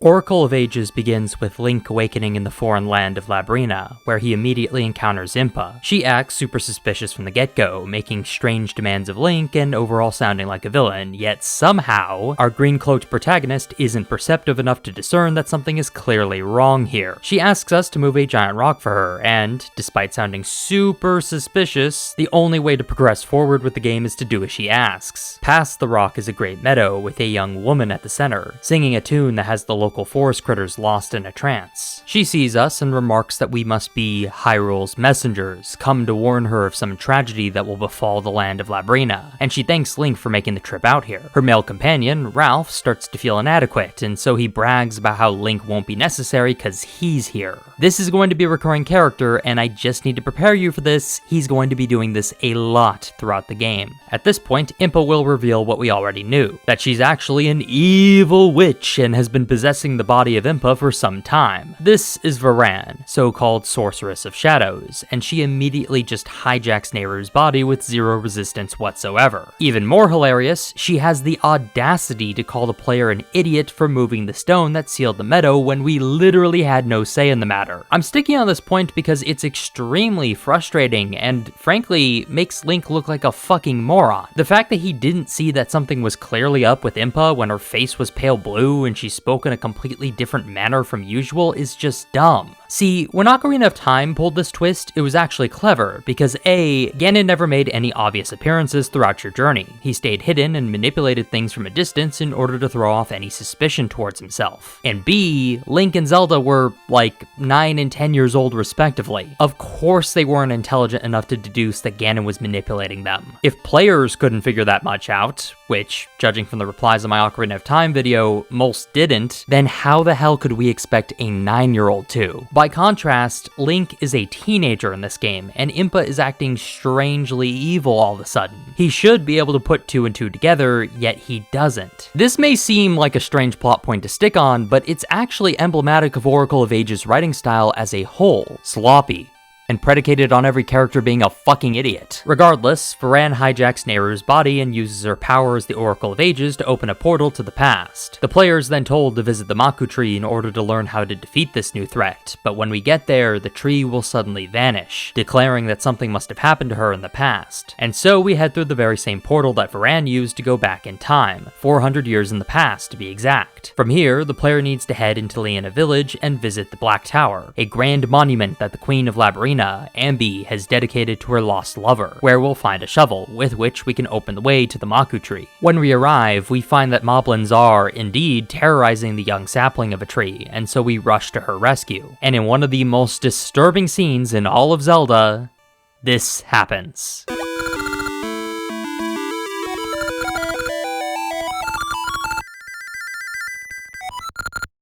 Link accidentally grooms a fucking tree.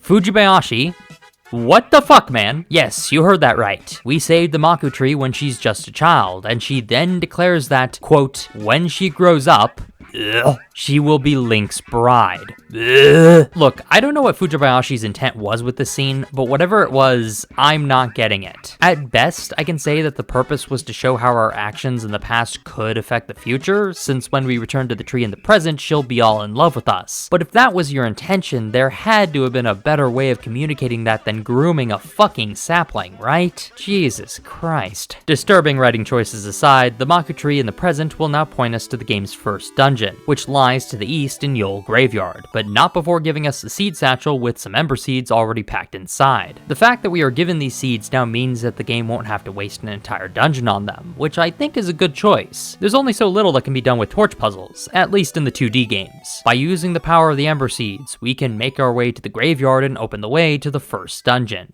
Spirit's Grave. This level begins by presenting 2 paths, one to the west, which leads to a room with a chest surrounded by pots, making it currently inaccessible, and one to the east, which leads further into the dungeon. The western path might seem useless at first, but it's here for a very deliberate reason, to tease the dungeon item and get the player thinking about this chest, which, as it turns out, holds the boss key in it. For now though, we must follow the eastern path, which introduces several key mechanics in succession. First is block pushing, and then color blocks, a new dungeon element that will make several recurring appearances throughout this game. Essentially, the block is a 6-sided dice with 3 colors, red, blue, and yellow, and in order to solve the puzzle, you must push the block into a designated hole on the right color, in this case, blue, since the torches it activates matches that color. It's a simple concept for now, just push the block a couple spaces forward and you solve the puzzle. But as the game goes on, this will easily become one of the most ubiquitous challenges in each dungeon, so it's good that the game is introducing it now. The door this block puzzle opens will will lead to a small key and will eventually wrap around to a room at a crossroads with a single block in the center of it. This room design should look familiar to those who've already played Oracle of Seasons. It's reminiscent of the dials, except on a simpler scale, since the block is a lot easier to manipulate. But this was clearly a deliberate choice by the developers. They designed this room specifically to tease the mechanic so that, when the player encounters it in later levels, it won't seem so daunting. A genius design choice, to be sure. The next two rooms will also hold small keys. The first behind simple block pushing puzzles, while the second will introduce some platforming via the moving platform. It is after this point that we face the dungeon's mini-boss, the Giant Guinea. This is honestly one of the more pathetic bosses in the Oracle games. He spawns 3 weak minions who die in 1 hit, and the boss himself only takes 4 hits to kill, or 2 if you use spin attacks, like I do. Oracle of Ages, in general, doesn't have as good a boss fights as Seasons did, and this is just the beginning of that trend, unfortunately. After killing the Guinea, the player can advance forward and be presented with the game's first dungeon item, the Power Bracelet. It works the exact same way it did in Seasons, and just like in Seasons, it doesn't see much use in its debut dungeon. You'll have to use it to push a pot onto a pressure plate, which opens the way back to the western room from the dungeon's beginning, allowing us to pick up the pots, blocking the chest, and receive the boss key, but that's it. That's the rest of the dungeon. Overall, it's a somewhat decent introductory dungeon, and unlike Oracle of Seasons, it's at least totally original. Still, it's far from amongst the best this series has to offer in terms of first dungeons. And paired with this game's god-awful opening story, Ages is gonna have a long way to go from here if it wants to pick up some of that slack. Speaking of which, the boss fight at the end of this dungeon also isn't that great. Pumpkinhead sounds like he should be an intimidating enemy, especially if you played Elden Ring, but he's not. He'll try to throw some fireballs at you, but chances are he'll be dead long before he can even attack, as you just need to strike his body a couple times to down him. From here, his spirit will pop out of the pumpkin if you throw it with the Power Bracelet, and by throwing the head at him a grand total of 2 times, he'll just die. And that's it. That's the fight. A really disappointing end to an otherwise decent enough dungeon. Our next stop is a forest to the west of Labrynna City, where we are to find the next dungeon. However, when we arrive, some forest fairies jumble up the terrain and force the player to engage in a game of hide and seek instead. This is a completely useless section, and it gets boring really quickly. You're gonna have to walk back and forth and use trial and error to figure out this jumbled forest for yourself, and there's just nothing being taught here. Regardless, once we finish it, we can finally make our way to the second dungeon.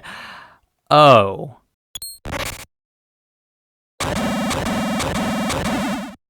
So, all of that was literally worthless.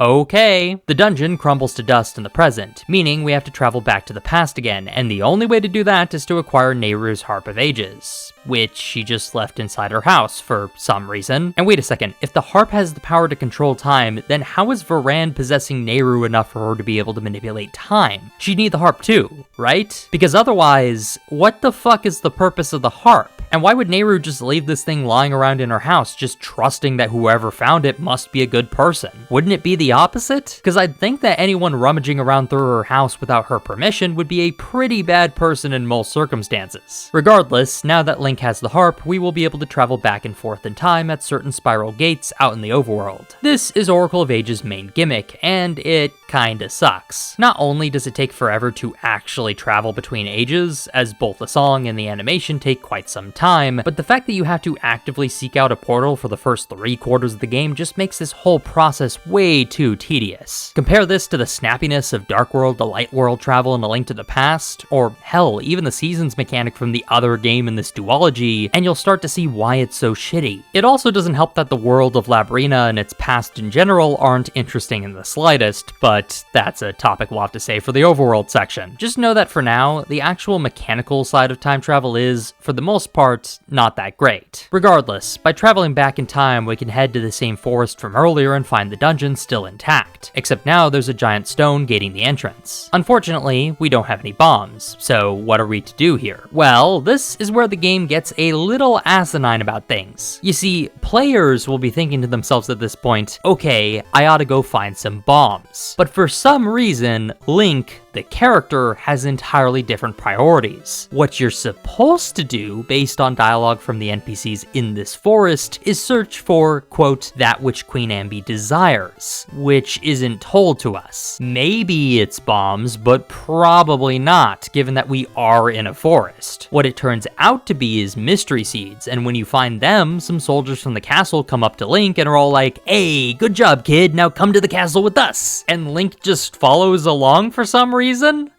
Why? So Link gives Queen Ambi the mystery seeds, and she gives Link a reward in exchange. What's the reward? Bombs, obviously, because that's how medieval monarchs rewarded service, right? Not with land grants or money, no, just weapons of incredible power. I'm sure giving your overworked, unhappy populace weapons in exchange for their forced labor isn't going to cause any problems in the future, oh no. So then Link just walks off, and Veran shows up cackling like, ha ha, Link, you fucking idiot, you've helped me out twice now. But not only is this incredibly frustrating because, again, it makes Link look like a fucking moron and we had absolutely no say in the matter, but also, Veran never uses the mystery seeds for anything? This is just a plot point that's completely forgotten about? In fact, they can be used to harm her later in boss fights, so that makes this even stranger. And it's not like she's trying to destroy them or anything, because A, she never mentions wanting to do that, and B, she would burn down the tree the seeds came from if she wanted to do that, but she never does. There's just so much stupidity attached to this singular quest that I cannot possibly fathom it all at once. Holy shit. As you can likely tell already, Oracle of Ages is a much more plot-heavy game than Oracle of Seasons, but unfortunately, most of that plot is fucking terrible. I'm gonna put this out here right now. Fujibayashi is a terrible writer, and the fact that he ended up becoming the main scriptwriter and director for the Zelda series from Phantom Hourglass onwards will have massive reverberating effects on the series well into the modern day. Regardless, that's the end of this god-awful quest. Now all that's left is to blast open the front entrance to this game's second level, Wing Dungeon. Despite the name, this dungeon's main theme seems to be more in line with that of the Color Dungeon from the director's cut of Link's Awakening, only slightly less shitty. It begins by railroading the player down its western wing, since the eastern one is currently blocked off by a locked door, and it is here where we find the dungeon's first challenge, a color block puzzle. This builds on the introductory one we saw back in the first dungeon, since we'll now be required to actually manipulate the block in such a way that it lands on the color blue when you actually put it in its hole, and the many stationary blocks surrounding the target limit your mobility. It's an intriguing puzzle, if not that complex. The path from here will show off several minecart rails, teasing the dungeon's latter half, and finally leads us to a small key with which we can open the way into the dungeon's western wing. There are also several cracked walls that can be bombed to reveal hidden rooms, some optional and some mandatory, making good use of the bomb bag we used to enter this dungeon with. A nice touch. The western wing will eventually lead to the dungeon's first minecart, which will lead us straight to the mini-boss, Swoop. This is honestly another dud of a boss fight for this game. Swoop just stomps on the ground to try and hit you, and all you need to do is dodge and hit in return. Simple as it gets. The only sort of twist is that he leaves holes in the ground wherever he stomps, and if you fall down one of these, you have to climb back up and start the fight all over again. But this is neither threatening nor likely to happen, since the holes are rather small and he'll be dead before he can create too many of them. Killing him will open the way to the dungeon item, the Rock's Feather, which will give Link the ability to jump just like it did in Oracle of Seasons. Except, unlike in Seasons, Ages will tend to find ways to use the jumping mechanic for puzzle solving, rather than platforming. Sure, there's still some platforming in this game. The literal room we found the feather in has some, for example, but the focus is clearly more on the puzzles with this game. The first such puzzle involves a color tile, which the player can jump over to change its color from red to yellow, then yellow to blue, and blue to red. It sits right next to a red tile, and by matching the colors, the path forward shall open. The next several rooms will seek to build on these color mechanics. The first one involves another color block, which the player must push on its blue side into its hole. And the second involves 4 color tiles that will, like the puzzle from earlier, need to be matched with the tiles on the other side of the room. Now, are you starting to notice a pattern here? These puzzles are...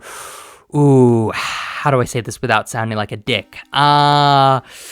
Completely fucking brain dead. I mean, at least the color blocks require some planning ahead and a bit of mechanical skill, but these tile ones are just stupid. It's literally just matching colors. What the fuck? Was this dungeon made for 5-year-olds? Even at the end of the dungeon, the puzzles only get mildly less infantile. There's a statue pushing puzzle that will only let you move one color of statue at a time, but since you can change whatever color that is at will, this really doesn't add much to the challenge of things. Additionally, there's one final puzzle puzzle/combat room with a bunch of tiny Zols who will blend in with the color of the room. They're invulnerable while their color matches the floor, so you'll have to change the color and quickly kill as many as you can. Rinse and repeat until they're all dead. This is pretty brain dead if I'm being honest, and for some reason, the game's gonna throw a few more of these rooms into several of the succeeding dungeons too, so they must have really thought they struck gold here. If there's anything nice I could say about this dungeon, it's that the boss, the head thwomp, at least provides a very interesting fight. It takes place in a side-scrolling section, and you'll have to use the Rock's Feather to jump onto one of the room's many rotating platforms in order to get within attack range. What do you attack him with? Bombs, of course. But the only way to hurt him is if you throw a bomb into him while his face is red. Throw it into any other face, and they'll counter with one of several deadly attacks. It's actually a super interesting boss fight. Sure, it's a little disconnected from the game's usual form of combat, but it makes excellent use of both the bombs and the Rock's Feather, and requires mastery over the game's controls in order to achieve victory. It's just such a shame that the rest of the level couldn't have been more like this fight. There just aren't many good things to say about the Wing Dungeon. It's linear, yet the challenges it presents don't get incrementally more difficult over time. Its main gimmick is colors, yet its dungeon item is more akin to a traversal tool than a puzzle-solving implement. The few ways it does manipulate the dungeon's color puzzles are rather forced, and there aren't any particularly great combat challenges to it either, outside of the final boss, of course. All in all, it's definitely one of the weaker dungeons from throughout the Oracle games. Speaking of weaker aspects of the Oracle games, let's take a moment to talk about Oracle of Ages Overworld. If there's any compliment I have to give to Oracle of Ages, it would be that, compared to Holodrum, the land of Labrynna, on a surface level, is far more believable. Just compare the maps of these two lands for a second here. Holodrum is absolutely absurd, with lush forests, dry deserts, random abandoned ruins with no history to them, castles full of monsters somehow sitting right next to populated villages without there being some sort of tension between the two of them, and, oh yeah, an entire underworld with cloaked creatures who eat lava for breakfast just chilling and having no effect on the world at large. Labrynna at least has some cohesion to its overworld. The lighthouse is being built on the shore. The rivers have natural end and starting points. The game's abandoned ruins at least have some history to them because of the time travel mechanic. It's a really low bar I'm setting here, but that's honestly where the last game put us at. Unfortunately, this is about where the compliments end, because otherwise, Oracle of Ages tends to suffer from all the same vices as its progenitor. All the same complaints I had about the trading sequence still apply to this title, only this time it's actually a little worse because you have to complete it on every repeat playthrough. It's the same bullshit: locate a bunch of characters you'll never talk to again, trade your items, and finally receive your reward at the very end. You know the drill. It sucks. It fucking sucks. Heart pieces are actually in a worse place because we still have the Gasha tree and Maple heart pieces. It is the worst heart piece of any Zelda game, but additionally, the first 3 heart pieces are fucking laughable. One literally just sits outside of the Black Tower, another is located on the road to the Maku tree, and the third one is just laying out in the open right next to the first dungeon. There are maybe 1 or 2 heart pieces from the endgame that are actually decently well hidden, but that hardly offsets the absolute gimmies you get at the start. The world building, while not nearly as bare bones as Oracle of Seasons was, is still so bad that it might have actually been better if we got nothing at all. I'll talk more about each major location during their respective quests, because, oh boy, will I have a lot to say about them, but just to touch on the one area we have so far explored, Leanna City is so poorly written that it actually hurts. Okay. So, 400 years ago, it was a village, but in the present, it's a city. That is what the mayor himself says to us when we ask him about the town's history. Alright,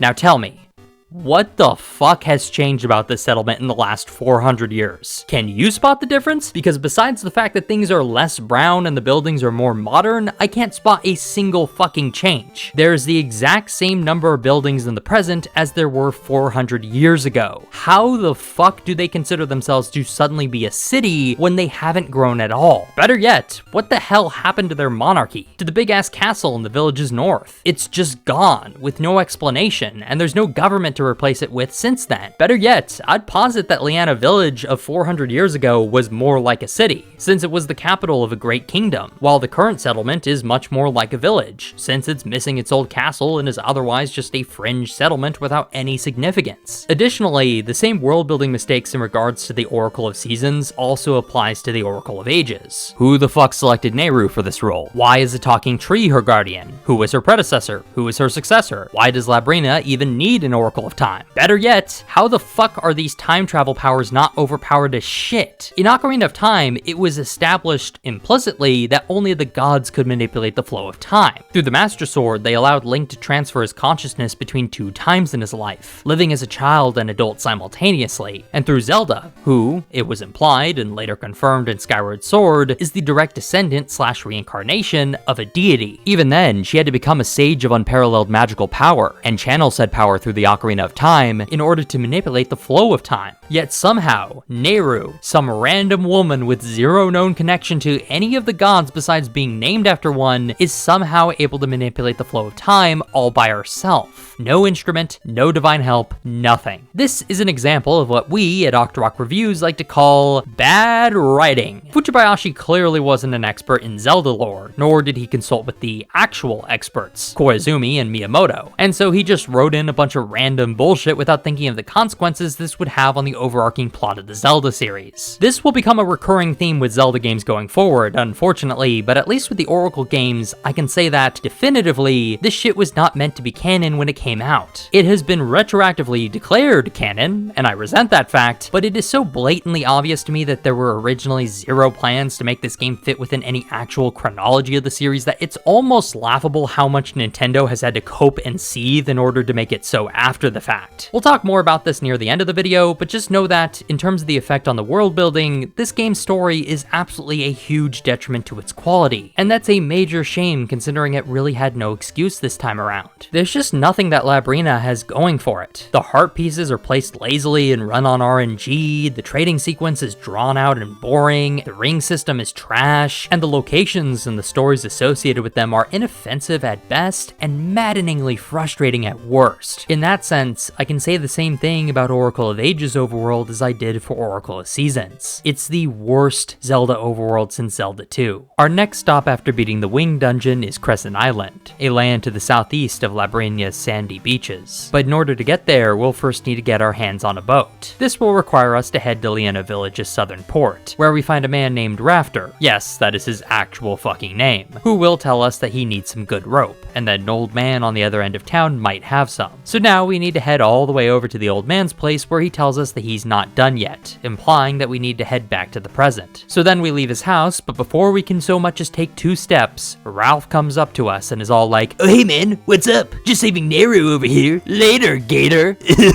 And then fucks off. What is the purpose of this character? So we travel back to the present and head on over to the rope maker's grave, where we find our old pal Moosh, the flying bear. We enlist his help in taking us to the grave, where we find the Zora flippers, allowing Link to swim in non-ocean water, and the rope we need to finish Rafter's boat. So now we head back to the past and give the rope to Rafter, who then tells us that we need another useless MacGuffin from the present. Nope, I'm not kidding. The game is seriously jerking us around between timelines for no fucking reason. And when we leave his place, Ralph runs up to us a second time and is like, "Oh hey man, what's up? Just prattling around? That's fine. I'm just trying to save Nayru, like a cool guy. Later, gator." Seriously, fuck this character. So we head back to the present to find a sea chart to which we can get from a guy called Tingle. Yes, this is just a shameless Majora's Mask reference. No, he isn't as funny as he is in that game. But in order to reach him, we first need to recruit the help of another animal companion, Ricky the kangaroo, who demands that we find his lost boxing gloves by the beach. After we dig those up, he'll help us reach Tingle and get our fucking chart. Now we head back to the past, go see Rafter, and finally are able to push out to sea. For literally 10 seconds before a storm just completely wrecks our boat and strands us on Crescent Island. Are you fucking kidding me? We spent all that time trying to build a boat and we had it for less than a fucking minute. Who designed this shit? And even worse, you'd think this would be the end of the quest, but no, it's only the fucking start. Because the moment we're stranded on this island, its natives, reptilian creatures called Tokeys, steal all our shit and run off, and now we have to go get it back. This is honestly one of the most painful quests I've ever had to play in a Zelda game. It is just so dragged out and boring that I cannot possibly imagine imagine what the devs were even thinking at this point. You have to track down each individual Tokey in very specific ways. You need the shovel to get the sword to head to the shop, and then you need to trade your shovel for your power bracelet at the shop in order to get your bombs. Then trade your power bracelet back for the shovel, then trade the shovel for your rock's feather, then use the rock's feather and bombs to get your flippers back, then go back to the shop to trade your rock's feather for the power bracelet again, then use the power bracelet and Zora flippers to get your seed satchel back, then go back to the shop to trade 10 ember seeds for your rock's feather, then use the rock's feather and power bracelet to find the harp of ages, then play a fucking mini game to win a tree sapling, then give the tree sapling to a Tokey on the north side of the island, then travel to the present to harvest the scent seeds from the tree that sapling grew into, then head back to the past to trade 10 scent seeds for your shovel back, and finally, fucking finally, you can head to the west side of the island and enter the third dungeon. I ask once again, dear viewer, who the fuck designed this? Whoever it was, fuck you. Alright, let's just move on to the next dungeon, Moonlit Grotto. This is the game's first non-linear level design, and although it isn't particularly sprawling or labyrinthine, it does have a few key design aspects going for it that feed into this non-linear type of layout. The dungeon has two main gimmicks. First is the dial, a returning dungeon element from Oracle of Seasons, and just like in that game, the dial will demand that the player think ahead and carefully navigate through the dungeon in order to manipulate its rotation and explore all possible paths. The second gimmick is these 4 crystals, spread evenly throughout the dungeon's first floor, which the player will have to find and destroy, thus creating a little scavenger hunt, which really feeds into the dungeon's non-linearity. It's a smart design choice. By spreading the dungeon's main goal evenly throughout the level design, every direction becomes the right direction, making the act of exploration itself feel much more rewarding. Much of the dungeon's first floor revolves around the collection of small keys, which will be used to open locked doors leading to the dungeon's northern tip. One of these keys hides behind a rather intricate block pushing puzzle. The player will have to blow up several blocks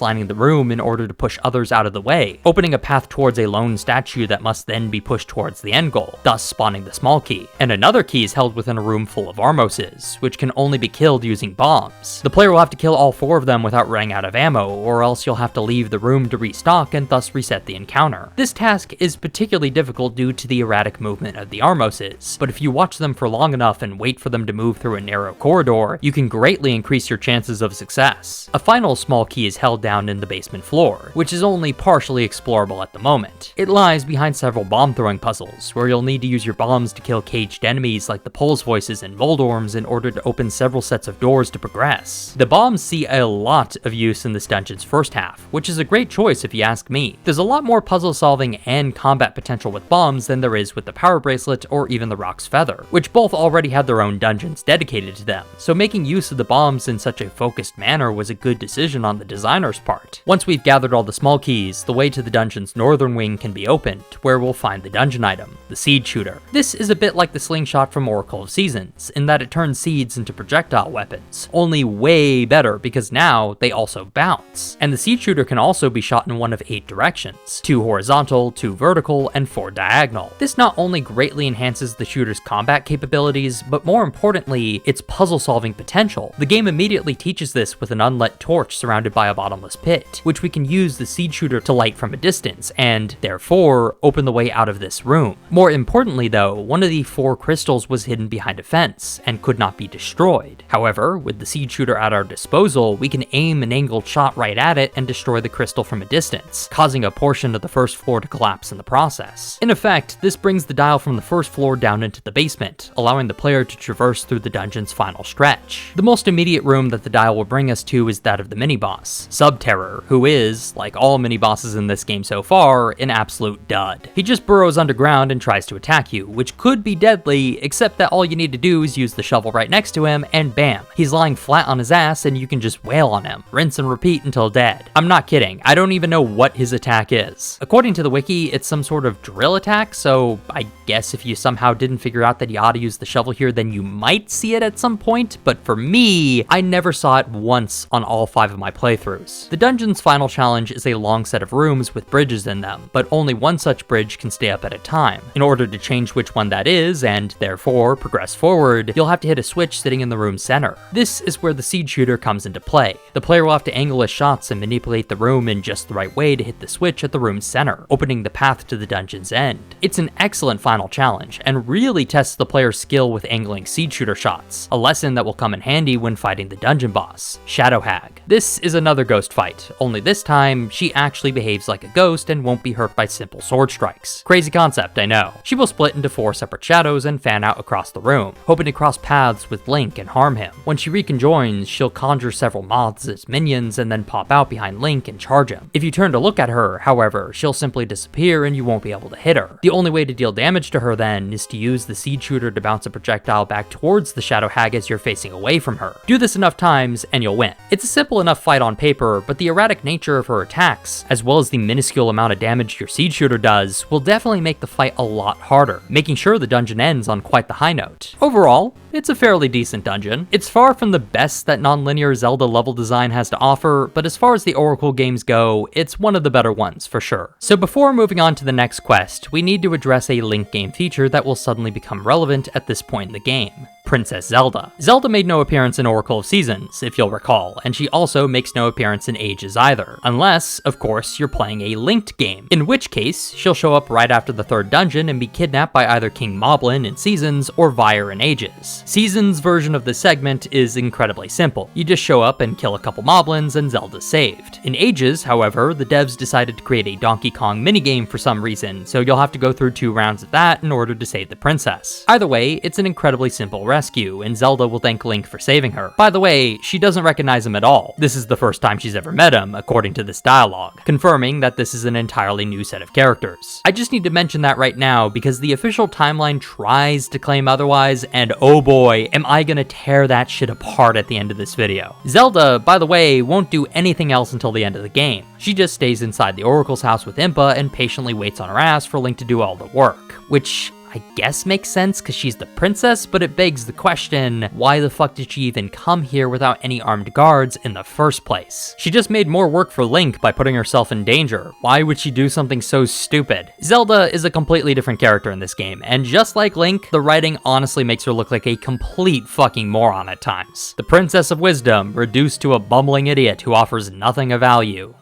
How tragic. So getting back to the main game. After beating the 3rd dungeon, the player will be tasked with heading to a settlement situated in the northwestern mountains of Labrynna. But in order to get there, we'll first need to build a bridge leading there. A carpenter will tell us that his workers have run off and refused to work, so we must gather them all up and bring them back here if we ever want to see the bridge finished. But there is currently no way to reach them, so the player will be forced to backtrack and bump into one of the forest fairies again. He tells us that a large animal of some kind has gotten stuck in the woods, so now we need to go back to the forest and save him. This creature will be Dimitri the Dodongo on normal playthroughs, but on a linked game, it'll just be whichever animal companion you chose in your first Oracle game. In my case, Moosh. So now we have to save Moosh, drag his ass all the way back up the mountain, and then finally save the carpenters. In case you haven't noticed by now, there's a lot of meandering and backtracking in Oracle of Ages' main questline, even when compared to Seasons. I don't know why the devs felt the need to repeat the forest search a second time, or why we had to climb the mountain only to be told that we couldn't do anything yet and climb back down then up again, or why we need to run into our companion animal a second time in order for him to rejoin Link on his journey permanently, but these were the decisions Capcom made for some reason. This was Fujibayashi's vision. And oh boy, is that going to explain so much about some of the future games. With the bridge having been built, we can finally make our way to the 4th dungeon, which is currently inaccessible on account of it being an active volcano, so the only option left for us now is to go back in time, where we find that, long ago, the volcano began to erupt and destroyed the local settlement. Symmetry City, a town which needs its citizens to stand symmetrical to one another at all times. Who the fuck wrote this? Seriously, what kind of stupid ass idea is that? Symmetry City. Is this game even taking itself seriously anymore? I'm sorry, I just can't get immersed in a world that has a place in it that's unironically called Symmetry City, where its citizens need to, for completely unexplained reasons, stand in perfect symmetry or else a volcano will explode. Just move, you fucking morons! It's not like this place is particularly resource rich anyway. Where do they even grow their food?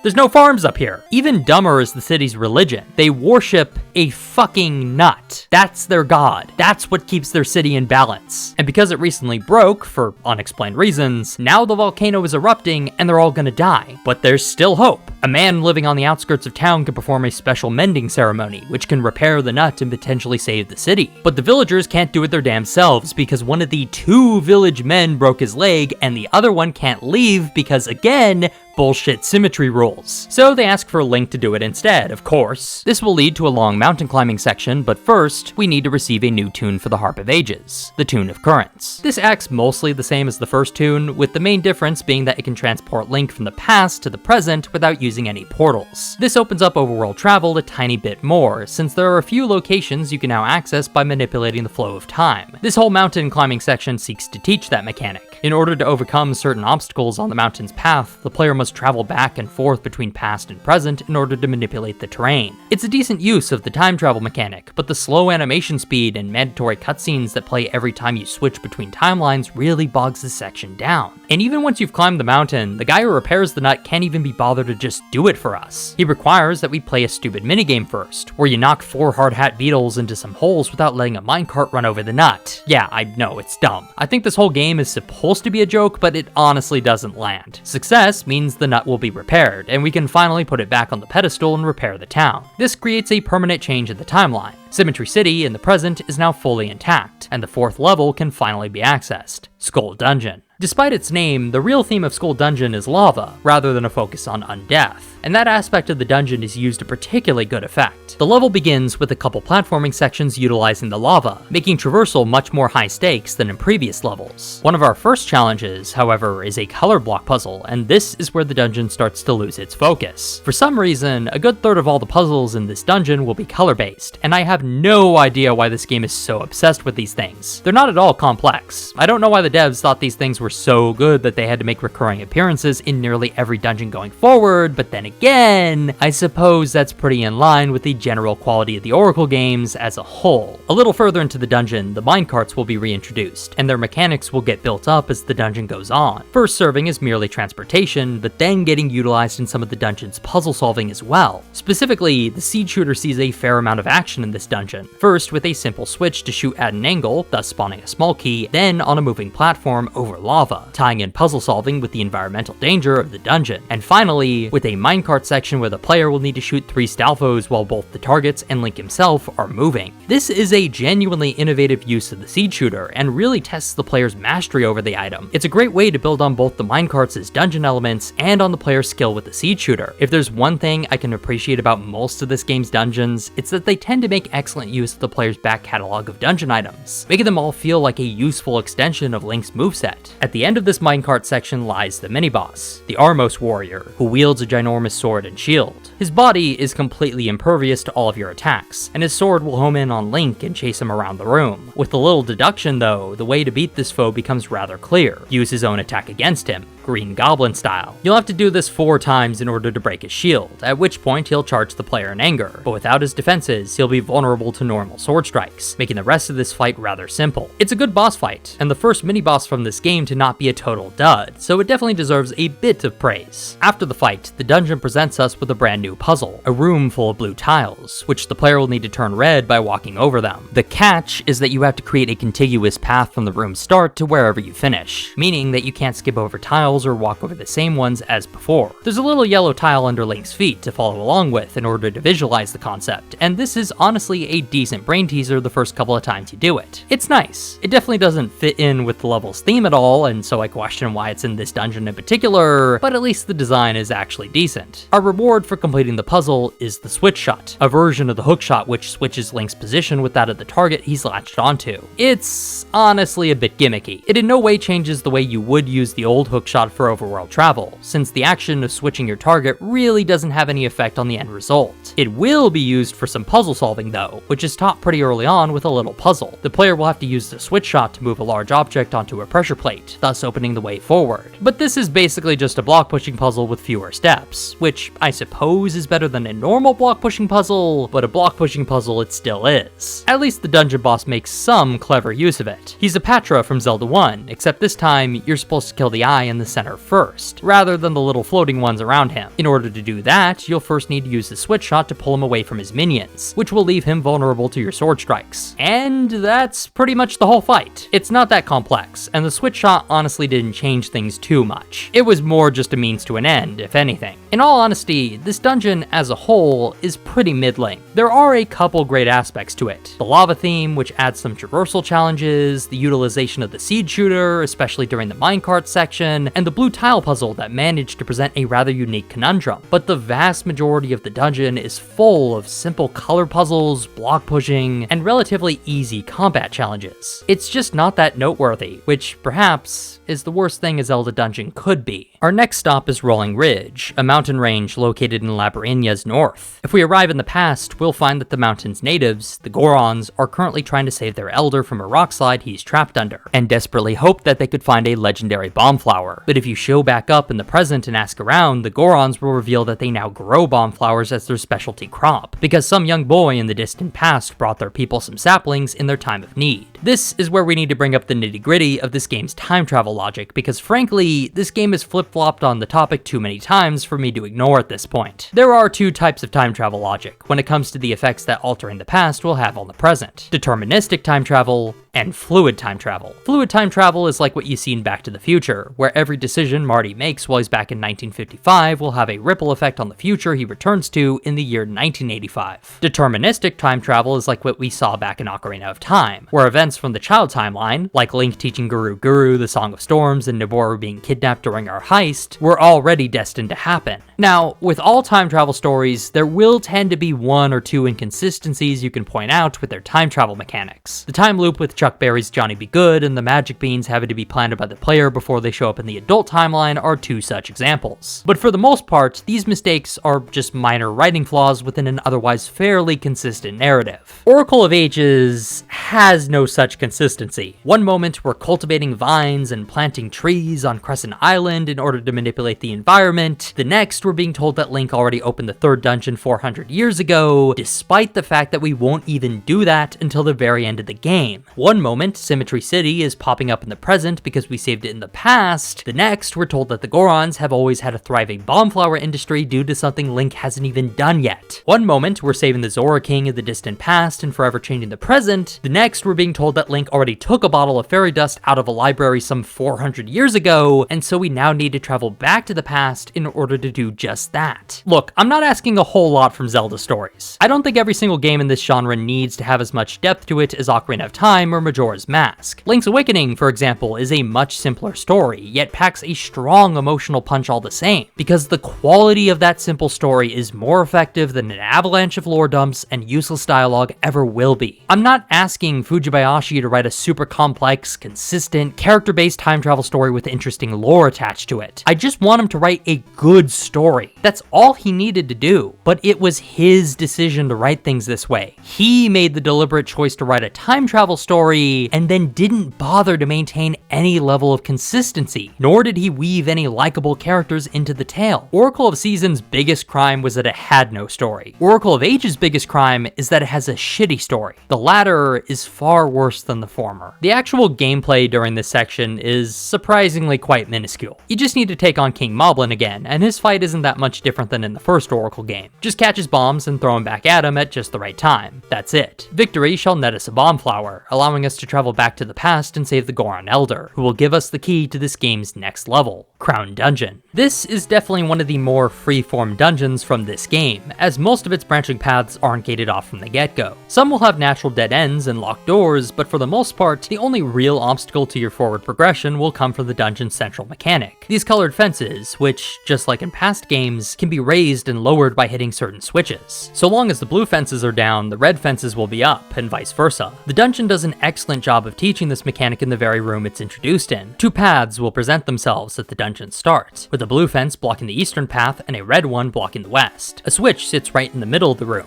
almost begging the player to give it a whack, and upon doing so, he'll see that when one fence rises, the other falls. Thus, the dungeon's central mechanic is immediately imparted upon the player, which is a vital lesson to teach, as the entire dungeon from this point forward will rely on the mechanic. In total, the player will need to find 5 small keys hidden throughout the dungeon, navigating around fences and solving miscellaneous puzzles all the while. The seed shooter, in particular, sees a lot of use in this dungeon. One of the keys is hidden behind a statue puzzle, where the player will need to shoot a seed at just the right angle in order order to get it to bounce off of 3 statues in one go. But more broadly, the seeds can be used to activate switches from a distance, giving the player greater control over the fences and thus opening up more of the dungeon. Behind one of the locked doors lies the path to the dungeon item, the Cane of Samaria, which makes blocks. That's it just makes blocks. Of all the past dungeon items to bring back, this was the one you chose, Capcom? Really? The Cane of Samaria? Well, if there's anything good I can say about this choice, it's that Capcom at least tried to utilize this item in interesting ways. You can use the blocks in side-scrolling mode as a sort of step stool, allowing Link to jump up to greater heights, and you can even use them to feel around in rooms that have invisible floors, saving you from having to go through the lengthy process of trial and error. It's not a great dungeon item by any means, but this was the best case scenario that the Cane of Samaria could have gotten, I think. The cane will at least help open the way into the dungeon's final stretch, where we'll fight the mini-boss, Rover. This is a returning enemy from Link's Awakening, literally the same in every way, and just like in that game, Rover will throw a giant lead ball at the player, and you'll have to pick it up and throw it right back at him to deal damage. Rinse and repeat. It's the simplest of fights, and honestly comes off as super lazy due to its recycled nature. The dungeon boss, Smog, on the other hand, is one of the most original fights in all of 2D Zelda. It's not even really a fight so much as it is a puzzle. Smog will spawn several rows of blocks scattered about the room and split into 3 smaller copies of himself. These copies will then hug each of the block rows and rotate around them continuously. They cannot be harmed in this state. Rather, the only way to deal damage to Smog is by purposefully reconjoining his lost pieces and striking him with your sword. But in order to do that, you'll need to use the Cane of Samaria. By placing blocks at just the right times and in just the right places, the pieces of Smog will find their way back to one another. After each successful strike, Smog will reset the puzzle with a different layout, and the player will have to solve that one too. It's honestly a super refreshing fight. Don't get me wrong, I'd never want this sort of gameplay to take up an entire Zelda game.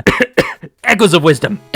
But just having something completely puzzle-focused like this instead of the normal sword and board combat is just a wonderful breath of fresh air, which is really something I can say about this dungeon as a whole. It's freeform, has a unique central mechanic to it, and somehow found a way to make the worst dungeon item in Zelda history slightly less shitty than it usually is. And there's something to be said for that. Upon exiting the 5th dungeon, a Goron will stroll right up to Link and tell him about all the new minigames and shops his people have opened up on the eastern side of the ridge, and asks us to join them through a brand new tunnel they just built. This is a very on-the-nose way of getting us to where we need to go, but fuck it. I'll take it over being jerked around the entire map several times just to end up back where we started. The dungeon's actually in plain sight during this entire next quest. It sits right below a waterfall, in fact. But we'll need 2 dungeon keys this time in order to enter. One for the past version of this dungeon, and the other for the present. This requires an extremely convoluted set of tasks that are so tangential and hard to track that the devs decided to put a literal fortune teller Goron in the game in order to tell you what to do next. No, I'm not kidding. They really gave up on even trying to make this quest make sense. You basically have to run around the ridge, playing minigames to receive prizes, and then use said prizes to trade for various things, eventually leading to the acquisition of the 2 dungeon keys. The minigames themselves range wildly in terms of quality. The minecart one, in particular, is actually pretty awesome. It'll have you shoot 12 different targets all while riding on a set track, and this is genuinely a game you'll have to try over and over again in order to build up enough skill to perfect. A really excellent use of a pretty major dungeon item. The batting minigame is okay. You just angle your sword strikes at a baseball in order to hit some targets. Get enough points, and you win. The bomb minigame is stupid, but inoffensive. You just dodge a bunch of bombs for 15 seconds in order to receive a prize. It's that simple. And finally, we have the Goron dance, which is pretty much identical to the Sabrosian dancing minigame from Oracle of Seasons. This, honestly, sucks. It's a rhythm game played on a Game Boy. What do you expect? And that's pretty much it for this quest. You just play all these minigames in the right order and you eventually get your 2 dungeon keys. Definitely my favorite in-between quest of ages so far, considering that it was significantly shorter than all the others. But was it actually good? No, not really. Well, with that out of the way, let's get to talking about this game's 6th dungeon, Mermaid's Cave. This is the only dungeon from either of the 2 Oracle games to actually integrate the game's main mechanic into the dungeon design itself. None of the dungeons from Seasons made use of the Rod of Seasons, and neither of Ages dungeons required that we use the Harp of Ages, but that changes right now. Mermaid's Cave has 2 versions, past and present, and changes made to one dungeon will affect the other. For example, there's an entire section of the present dungeon, the eastern wing, which is completely cut off from exploration. However, if we travel to the past and blow up a cracked part of the wall on the dungeon's eastern side, then that same opening will be available in the present, thus allowing us to explore more of the dungeon. It's a super awesome idea. I do have to question the logic though of how entire room layouts managed to change so much in all that time, since the cave was clearly abandoned and I can't imagine anyone doing renovations on it, but from a gameplay perspective, it's a very well executed concept. You can do either version of the dungeon first, but you'll eventually have to complete the present dungeon in order to finish the past version. So let's start with the present. The main goal of this dungeon is to find 3 small keys hidden around the level design in order to open the way to the dungeon item and the boss key, both of which will be required to beat the past version of the dungeon. The first of these keys lies behind a rather unique puzzle. A large room with bottomless pits won't allow you to cross, but by shooting the switch in the middle, you can change which parts of the floor are solid and which are empty. But you have to pay attention to which parts of the floor stay solid in both versions, because if you don't shoot the target from one of those few spots, you'll fall into the pit the moment the floor switch and be forced to start from the beginning again. Another one of the keys is hidden behind a color block puzzle, which is made rather difficult by the tiny amount of room you'll have to move the block around in. And finally, the third key is hidden behind a pair of dials, which you'll need to wrap around and go through in just the right ways in order to reach your end goal. The mini-boss is also located in this version of the dungeon, and it's fire once again. This fight is literally exactly the same as it was in Seasons. There's no change to it at all, other than his dialogue, I suppose, where he taunts you before the fight and apologizes to Veran and Onox for failing them once he's dead. He was a completely nothing character, and I don't know why the devs even bothered giving him a recurring role in the first place, but whatever. Killing him will net us the dungeon item, the Mermaid suit, which allows Link to swim in ocean tiles and to dive beneath them as well. It also changes the swimming controls, and these kind of blow. Instead of continuously holding the D-pad forwards to move, the way you would in any other game, for some reason, you now have to continuously tap in each direction you want to go. When playing on a keyboard for footage, it honestly started to sound like I was typing a script or something. That's how many taps you're going to need to be doing with this thing. It's annoying as shit, and the fact that it replaces the old swimming controls is just such a weird decision. Regardless, with the Mermaid suit, we can now finally explore the entirety of the past version of this dungeon, so let's turn our attention there. Most of the ground floor only holds a few really simple puzzles. A plot-pushing puzzle involving the Cane of Samaria, a color puzzle, and the simplest dial room in the entirety of the Oracle games. Seriously, look at this. What's the point of this room? There's no challenge to it. I suppose the underwater segments at least make up for it though. The first of these flooded rooms is rather large, giving the player time and space to adjust to the controls. In the next room, however, the difficulty begins to escalate. A series of currents will drag the player in different directions, like conveyor belts would on dry land, and the many holes lining the room make navigation rather dangerous. There's also a switch shot puzzle in one of these rooms. The player will need to guide 6 targets into a small rectangular space while underwater, teaching us 2 valuable lessons: that some items can still be used while underwater, and that the switch shot in particular will be rather useful going forward. It's a great escalation in difficulty, quickly but effectively familiarizing the player with underwater navigation and puzzle solving. A lesson that will serve us well come the fight with the dungeon boss, Octagon. This is definitely one of the game's more straightforward boss battles. The Octagon will swim around the room and shoot off magic blasts at the player, who can then strike back at him the moment he exposes his fleshy underside. But after taking enough damage, nothing will work. The Octo just hides his body underwater while keeping his shell exposed, able to still attack but unable to be attacked back. What then should the player do? Well, the answer's simple. Dive beneath the water and fight the Octagon on his own turf. The switching between ground and underwater combat really adds excellent variety to this fight, giving it a unique edge over some of the game's more standard boss fights. It isn't exactly innovative or anything like that, but it's decent enough. All in all, Mermaid's Cave, while simple at times, does an excellent job of tying in Age's central mechanic with the actual level design, which is no simple feat to accomplish. It may not be this game's greatest dungeon, but it certainly is the one that justifies the time travel mechanic the most, and for that much, it deserves some praise. So something weird happens at this point in the game. Rather than the normal directions to the next dungeon we'd usually expect to hear, the Maku tree will instead tell Link to head to Queen Ambi's castle in order to save Nayru. Now, here's a question. Why are we only saving her just now? The answer the Maku tree gives us is that Queen Ambi just left the castle, except that doesn't make any sense because how the fuck does that change anything? It's not like the castle isn't going to still be guarded in her absence. The actual answer is a lot more stupid. The 2 guards who keep Link from entering the castle just aren't standing there anymore. That's it. That's the reason we're able to save her. A completely reasonable guard patrol just isn't being posted anymore. Do you see what I mean when I say that Fujibayashi's a bad writer? Like, this isn't a one-time thing with him. His stories habitually come up with the worst explanations for every possible plot point. I don't get it. Regardless, once we arrive at the castle, Ralph will show up again and be all like, "Hey man, what's up? I'm just gonna break into the castle using this super secret passage in the garden. How do I know that the castle has a super secret passage even though I've never been here before in my entire life? Don't ask questions. Later, Gator." Yuck. Seriously, fuck this character. This leads to a mandatory stealth section, where you'll have to sneak around guard patrols as you activate 4 switches across the castle gardens. It takes all of about a minute to complete, it's not that complex. Weirder still is the fact that once you enter the castle, the guards won't immediately throw you out when they see you, the way they would in the courtyard, but will instead just run up to you and slap you till you're dead. I'm not kidding, it's actually hilarious to watch. It's the easiest stealth section in all of Zelda, which is simultaneously great because it's merciful on my time, but also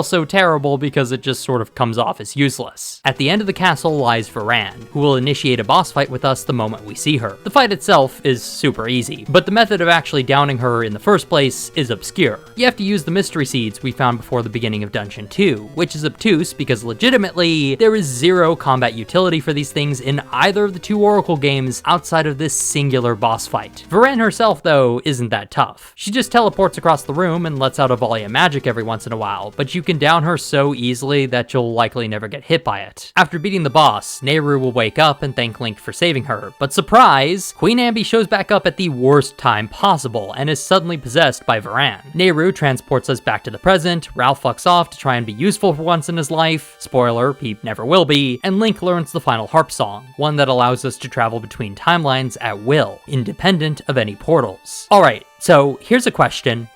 Why the fuck didn't Nayru teach us this song back when we first got the harp? Why did she teach us the extremely limited version of this power, and not the better one? The obvious answer is because the devs didn't want us to have that power yet, but that's shit writing. Having Nayru teach us both the shitty song and the super useful one makes me question why she didn't just send us off with the better song from the get-go. Whatever, Fujibayashi clearly didn't give a shit, so neither will I. For now, let's just move on to the game's next quest. We are tasked with finding the 7th dungeon, which lies somewhere in Labrynna's southern ocean. In order to get there, we'll have to swim through treacherous ocean tiles, poisoned by some disgusting muck that spread throughout Labrynna's seas, while simultaneously using our new time travel powers to change the terrain. It's a neat little section, highlighting the power of our newest harp song, but it comes so late in the game that it won't be able to lead into anything else, unfortunately. Our journey will eventually lead us to Zora Village, an isolated realm which currently has no king, since the last member of their royal house died 400 years ago. You'll have to travel back in time and give the king a magic potion, which hopefully you have, because they cost a ridiculous 300 rupees at Syrup's potion shop, and are otherwise only randomly dropped when running into Maple. This heals the king, and now we have to travel forward in time again in order for him to give us a key to the ancient library in the east. It is here where we find that the Queen of the Fairies has been cursed, and in order to heal the ocean, we'll need to find a way to save her. This leads to a rather convoluted set of tasks, where we'll need to travel back in time to open the library, travel back to the present to enter and find a missing book, travel back to the past to use said book to solve a puzzle, retrieve some fairy dust, heal the Great Fairy, and finally travel back to the present in order to be allowed to enter the 7th dungeon. I get what the devs were going for here. They really wanted to show off the time travel mechanic and the effects that the player's actions could have on the world at large. But they managed to accomplish that in only the most convoluted, uninteresting way possible. This can hardly even be considered a story at this point. It's just random filler. Well,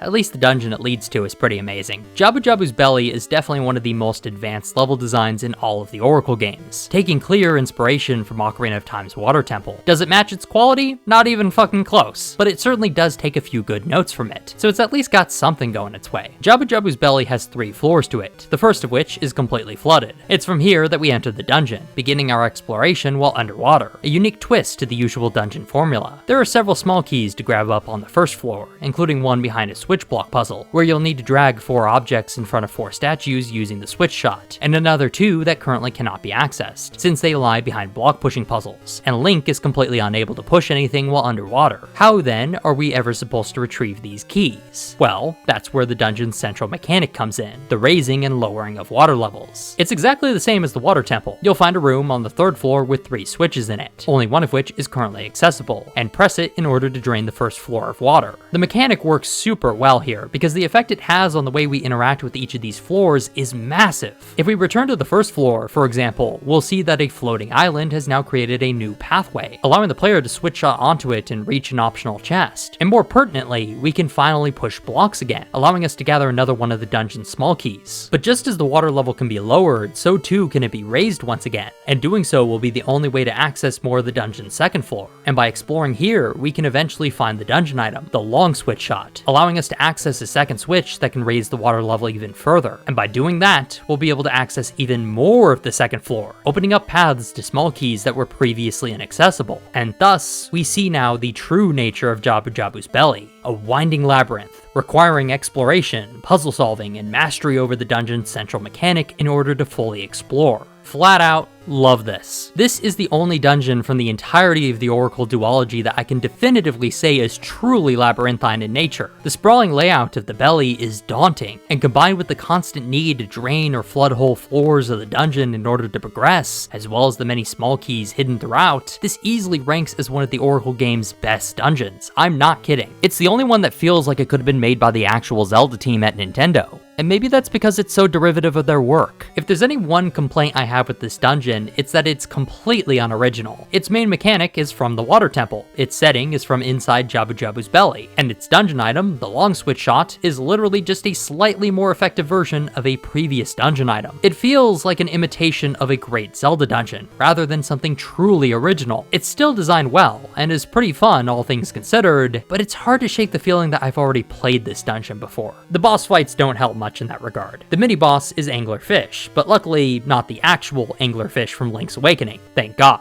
Rather, it's a new, slightly less shitty version who flops around the room and shoots bubbles occasionally. That's it, that's all he does. Hit him in the head till he dies, and bam, you win the fight. He's a terrible boss, but again, not nearly as terrible as his progenitor. The final boss, Plasmarine, on the other hand, is at least original, I'll give him that much. The fight takes place underwater, and the boss will swim around and shoot a slow-moving plasma shot at you. In order to beat him, you'll need to latch onto him with the switch shot so that he'll be hit by his own attack. And that's it. Just repeat that a few times and you'll win the fight. Honestly, despite its quality, this dungeon still manages to kind of bum me out, because it shows the kind of potential these games had. The devs clearly had talent, that much isn't in dispute, but the fact that they were so obsessed with trying to copy all the Zelda games that came before, rather than come up with something truly original, was probably their biggest mistake. After exiting Jabu-Jabu's belly, Twinrova and Veran will loudly shout about how their plans are nearing completion, in what I assume is some vague attempt by Fujibayashi to add some tension to this otherwise flaccid story. And so we are tasked with finding the final dungeon, which lies somewhere out in Labrynna. Like in Oracle of Seasons, this final dungeon is one that we'll have to search for on our own. But also, like in that game, there's only going to be one place that you haven't yet explored on the Overworld map, which makes it rather obvious as to where you ought to go. The actual quest to reach the dungeon itself is pretty short, by Oracle of Ages standards at least. You just need to locate the old pirate captain we met back in Holodrum, whose ship is currently stuck in a place called the Sea of Storms, in order to receive the Tokey eyeball. You must then bring said eyeball back to Crescent Island and return it to its proper place in the island's center, where a giant stone statue is missing its eyeball, and thus the path to the final dungeon will be opened. There really isn't much to this section, just a combat room with some Gibdos, a trap room, and one invisible walkway that you'll need the Cane of Samaria to navigate through. That's literally it. It isn't particularly challenging, but I at least admire its brevity compared to the other dungeon in-betweeners in this game.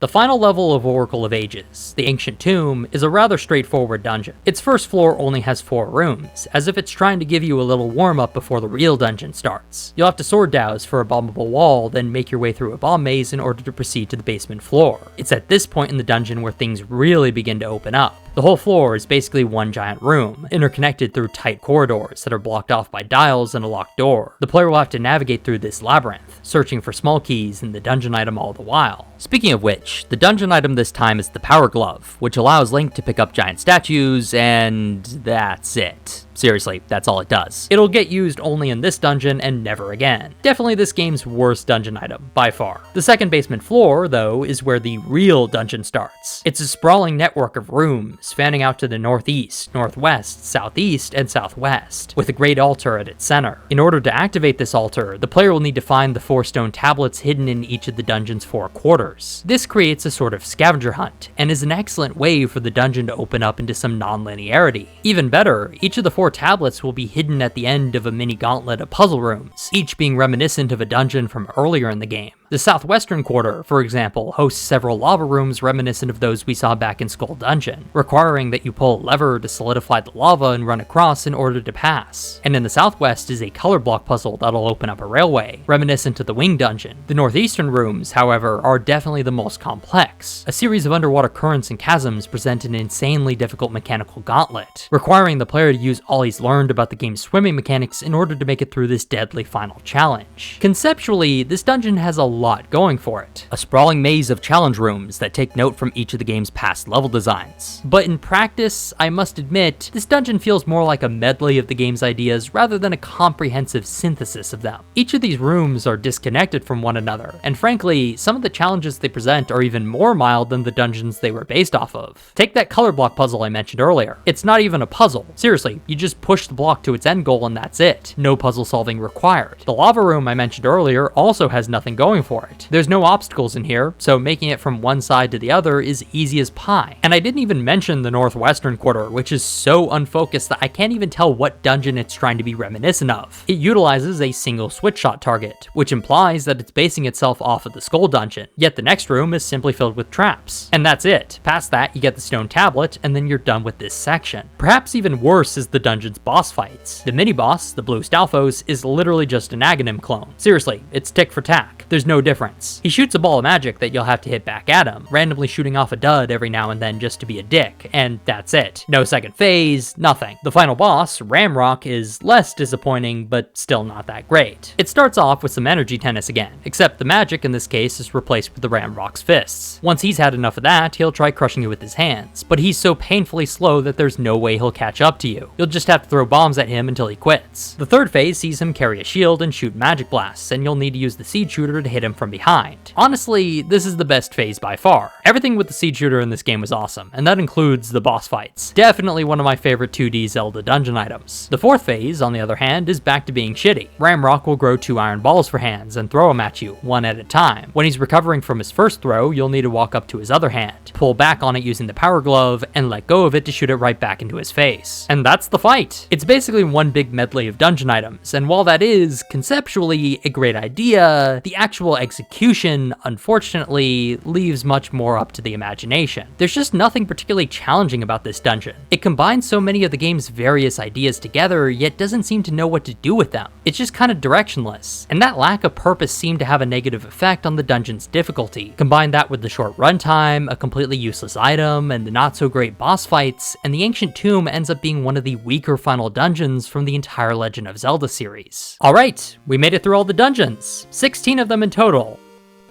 Fucking hell, am I gonna dread the Breath of the Wild video when I get around to that. Now it's on to the final confrontation against Veran. Once Link's beaten all 8 dungeons, he can return to the Maku tree to receive the huge Maku seed, allowing us to finally ascend the Black Tower and take on the Sorceress of Shadows. But before we can even approach the tower, Ralph shows up again and is all like, "Oh hey man, what's up? Just gonna go slay Veran and all. I definitely won't die or anything, so I just want you to know that you're my best friend. Later, Gator."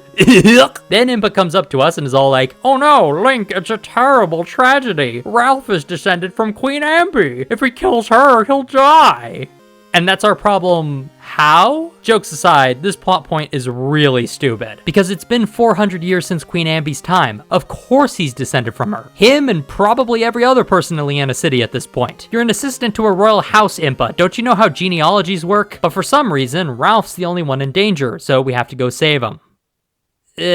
Fine. The Black Tower itself is just a tower full of enemies. It's that straightforward. It's cool, don't get me wrong. It really feels like Veran's power base, what with all the many varieties of foes we face from throughout the game, as well as the sheer number of them. But it isn't a final dungeon or anything like that. Once we make it up to Veran, we see that Ralph is actually standing up to her. Wow, the kid is actually doing something for once in this game. Alright Ralph, give it your best shot.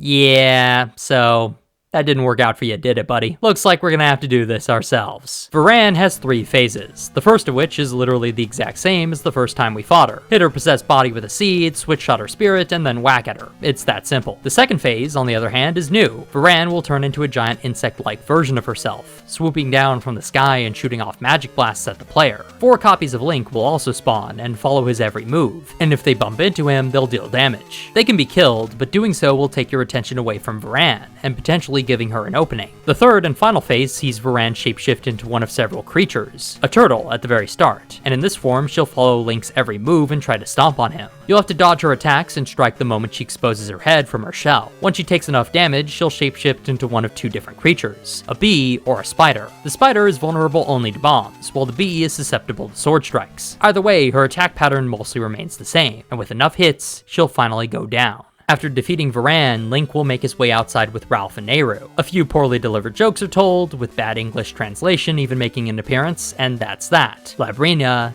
is saved, assuming you're playing an unlinked game. Otherwise, Impa will suddenly show up, yelling about how Zelda was kidnapped by Twinrova and needs to be rescued. Nayru and Din will transport us to Twinrova's lair, and that's that. The final boss of the Oracle games is finally ready for us to tackle. Twinrova will brag about how she's gonna bring Ganon back, yada yada. Come the fuck on, let's just get this over with already. Twinrova has 2 phases. The first is another fucking game of energy tennis. Seriously, who keeps putting this shit in Zelda games? Please stop this, for the love of God. I guess the twist here is that you have to hit the ball of energy into the opposite sister, fire to ice to fire. The logic makes sense. But this is honestly just frustrating because these 2 sandy coffin dodgers will fly erratically around the room, so hitting each ball of energy into the right sister is super time consuming. But after you manage to do it 3 times, they'll enter their second phase, where they merge into a single being again and switch between an ice and fire form. The ice form turns the ground into ice and throws a couple icebergs around the room, while the fire form creates a couple lava tiles you'll need to watch out for and shoots a variety of fire attacks at you. Either way, you'll need to strike her with your sword 4 times, then hit her with a scent seed to do damage to her. Now, I got a bone to pick with this. The feedback is absolutely trash. It sounds like you're hurting her when you land your sword strikes, yet you're actually not doing any damage. This will likely cause first-time players to just keep hitting her and wonder what the fuck they're doing wrong here, because seriously, why do I need to use a scent seed to hurt her? There aren't even any hints for this, it's just trial and error. There's no other boss in this game that is hurt exclusively by scent seeds, so how the fuck is anyone supposed to make that connection here? I remember on my first playthrough, I spent 10 fucking minutes fighting her until I had to finally look the fight up to see if I was doing it right. The fact that the game doesn't give you any indication that your sword strikes aren't actually damaging her is stupid. Seriously, who made this fight? Upon her defeat, Twinrova will sacrifice her own body to bring back Ganon from the dead. Don't ask, there's no fucking rules to this shit. Fujibayashi's just making it up as he goes along. This bestial form of Ganon is the game's true final boss, and can dish out some pretty devastating attacks, including magic blasts, wide slashes from his trident, and a freaking Kamehameha wave that'll just absolutely melt your hearts away. I wish I could say it's a great fight, but honestly, he dies so quickly from your normal sword slashes that it's more than likely you won't see all of his moves. Legit, the last time I fought Ganon was on my 5th linked game playthrough, and right at the very end, he busted out this temporal interdimensional trick room which completely inverted my controls. I had literally never seen that before in all my playthroughs, and then he died about 3 seconds afterwards. And that's kind of the main problem here, isn't it? If the boss dies so quickly that I didn't even know his full move roster, even after 10 playthroughs of these stupid fucking games, then can he really be called a good boss? It doesn't help that Ganon isn't even a character in this game. After his defeat, Zelda will straight up explain that the reason Ganon was so easy to kill was because he was brought back as a mindless version of himself, due to us ruining the ritual and all. So it wasn't even really Ganon we were fighting then.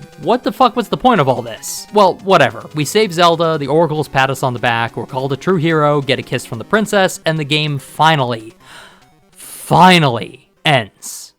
Okay. So, judging it on its own, what can be said about Oracle of Ages? Well, honestly, I don't have a lot to add that I didn't already say about Oracle of Seasons. It's kinda got all the same problems, with the only additional issue being the god-awful story. So you know what? Let's focus on that for a second. The plot of Oracle of Ages is almost nonsensical. Veran's plan is to acquire the power of time travel, but instead of using that to, kill the Link from A Link to the Past in order to make sure that Ganon was never defeated by him in the first place, she instead decides to participate in an overly convoluted ancient building project to erect a tower reaching the heavens so that she can acquire the power of darkness, which she hopes will let her spread misery and turmoil across the land of Labrynna so that maybe just maybe, she can light the flames of sorrow.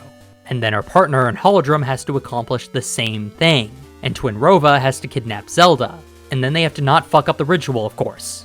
Remind me why she isn't just using her time travel powers to kill Link again? There's no focus on character writing either. There's no character growth for Nayru, or the Maku Tree, or Queen Ambi, or Veran, or especially Ralph. Seriously, fuck this guy. Why was he a main character? In fact, why did the game try to make us think we were friends with him at the very end? We absolutely were not, and never will be. Seriously, fuck you, Ralph. And it's not like there's even a theme to this story. Seriously, what would the theme even be? Don't trust old women who ask you to move magical rocks out in the forest? I mean, I guess that's a good lesson for kids to learn. If the plot is nonsensical, and the characters are insufferable, and the themes are indiscernible, then what the fuck is the point of your story? More broadly, the way this fits in with the previous Zelda games is... well, it doesn't fit in with the previous Zelda games. There's nowhere in sequential order to put this game. It's a new Zelda, a new Link, a new Impa, and somehow the same Twinrova, despite that dusty old bitch being super dead since Ocarina of Time. This would have to take place sometime well after A Link to the Past, but let's be real here, that isn't what Fujibayashi had planned. He didn't give a shit about this series' storyline, he just wanted to make a Zelda game. And who can blame him? I'd love to make a Zelda game, except I can't program for shit because I went to university to study history, and not something actually useful, like video games. But when you get that golden approval from Nintendo, there's some responsibility to it. You can't just phone things in and not even give a shit about the game's story, especially when Fujibayashi clearly wrote a fuck ton of plot for this game. Seriously, there's so much fucking dialogue in this game, Jesus Christ. By the way, allow me to address the retroactive timeline placement of this game by Nintendo. It's fucking dumb. So dumb, in fact, that they've switched it around once or twice since it was first published. Most interesting. It's almost like there wasn't a definitive timeline written for these games, and they just decided to fabricate one out of nothing for the series' 25th anniversary. Oh, but no, that would be ridiculous. The original idea was that Link from A Link to the Past beat Ganondorf this second time in Holodrum/Labrynna, then went on his life-changing journey as seen in Link's Awakening. The current idea seems to be that Link went on his life-changing journey, came back to Hyrule, and was then sent off by the Triforce to save Holodrum/Labrynna. So then, why does Impa exist in this game when she wasn't a character in A Link to the Past? Why does Zelda have a completely new design? Why does no one recognize Link as Hyrule's hero? Why does Zelda not recognize Link? Look, it's so obvious that this game's story is just completely nonsensical and can't be reasoned with the series canon. I'm sorry. Twinrova's dead as shit. She can't come back to resurrect Ganon because who the fuck was resurrecting her? I want to see how that happened. The fact of the matter is, the Oracle games were never meant to be canon. They were cheap products that reused an old game engine, made by a third-party developer using an experimental game mechanic. This wasn't supposed to be a part of the mainline series. And yet, because of one man, one dedicated man's decision to leave Capcom behind and rise to the very top of Nintendo's dedicated Zelda team, these games now have to be considered canon. Not because they have great stories, or add intrigue to the lore, or because they inspired future Zelda games, but because Fujibayashi directed them. How sad is that? The Oracle games were an experiment. That much isn't up for debate. Some have tried to claim that they were a successful experiment, that they somehow represent the pinnacle of 2D Zelda dungeon design. While I do concede that many of the dungeons and seasons, and a few key ones from Ages, can be considered rather decent, even quite good at times, to compare them to the best of the mainline 2D titles is to put them in an unflattering light. The fact of the matter is, this game wasn't made by the core Zelda team, and it shows. It's frankly rather amazing just how much they managed to accomplish even with that handicap. But to equate the quality of these level designs with the mainline series is, quite frankly, insulting to the brilliance of both A Link to the Past and Link's Awakening's best level designs. And once we start talking about everything else the Oracle games have to offer, oh boy, the overworlds are bland and uninteresting. The heart pieces run off of RNG and pure fucking luck, and the trading sequences are overly long and boring. The story is either non-existent in Oracle of Seasons' case, or painfully drawn out in Ages. The linked game feature is unique, but doesn't provide enough tangible benefits for me to say that it was worth all that effort. In trying to make two great games, Capcom ended up creating two average ones instead. It's a classic case of biting off more than you can chew. I can appreciate the Oracle games for trying to do something genuinely original, but I can't praise them for it. Not when the outcome is this mediocre. I give The Legend of Zelda Oracle of Seasons a 5.5 out of 10. and I give The Legend of Zelda Oracle of Ages a 5 out of 10. You're basically playing the same game either way, just one's a lot more wordy than the other. Seasons also has slightly more consistency to its dungeon quality, as low a bar as that might be, so it definitely has a slight edge over its sister game. Still, my honest recommendation is don't play these games? Not unless you've exhausted every other 2D Zelda title and you're really itching for more. Then you might have some reason to do so. But if you're not a big fan of the 2D titles, or you're just looking to get into them, then please don't let the Oracle games be your first experience. Try the original Zelda, that's still great, or hell, even A Link to the Past. And if you're looking for an amazing Zelda game that'll fit in a nice little handheld console, then look no further than Link's Awakening. That is the true peak of the 2D series of Zelda games. And don't let anyone tell you otherwise. As far as the Oracle games are concerned though, I'm afraid they just don't measure up. So, those were the Oracle games. Thank you, one and all, so much for watching. This was definitely the most level design intensive Zelda review I've made yet, so I hope you guys really like that part of my videos. And if you don't, then I've got good news for you. Wind Waker has almost no freaking dungeons in it, so that'll be a fun review for you, won't it? If you want to be informed as to when that video comes out, feel free to subscribe, and give this video a like if you made it this far, and you liked it of course. You don't have to force yourself, it's okay, I won't be hurt. Patreon link is in the description, so is Twitter and Blue Sky. I've got one of those now, by the by, so feel free to follow me on either one of those if you like to. Until next time, I've been Octorok Reviews, and have yourselves a very nice day.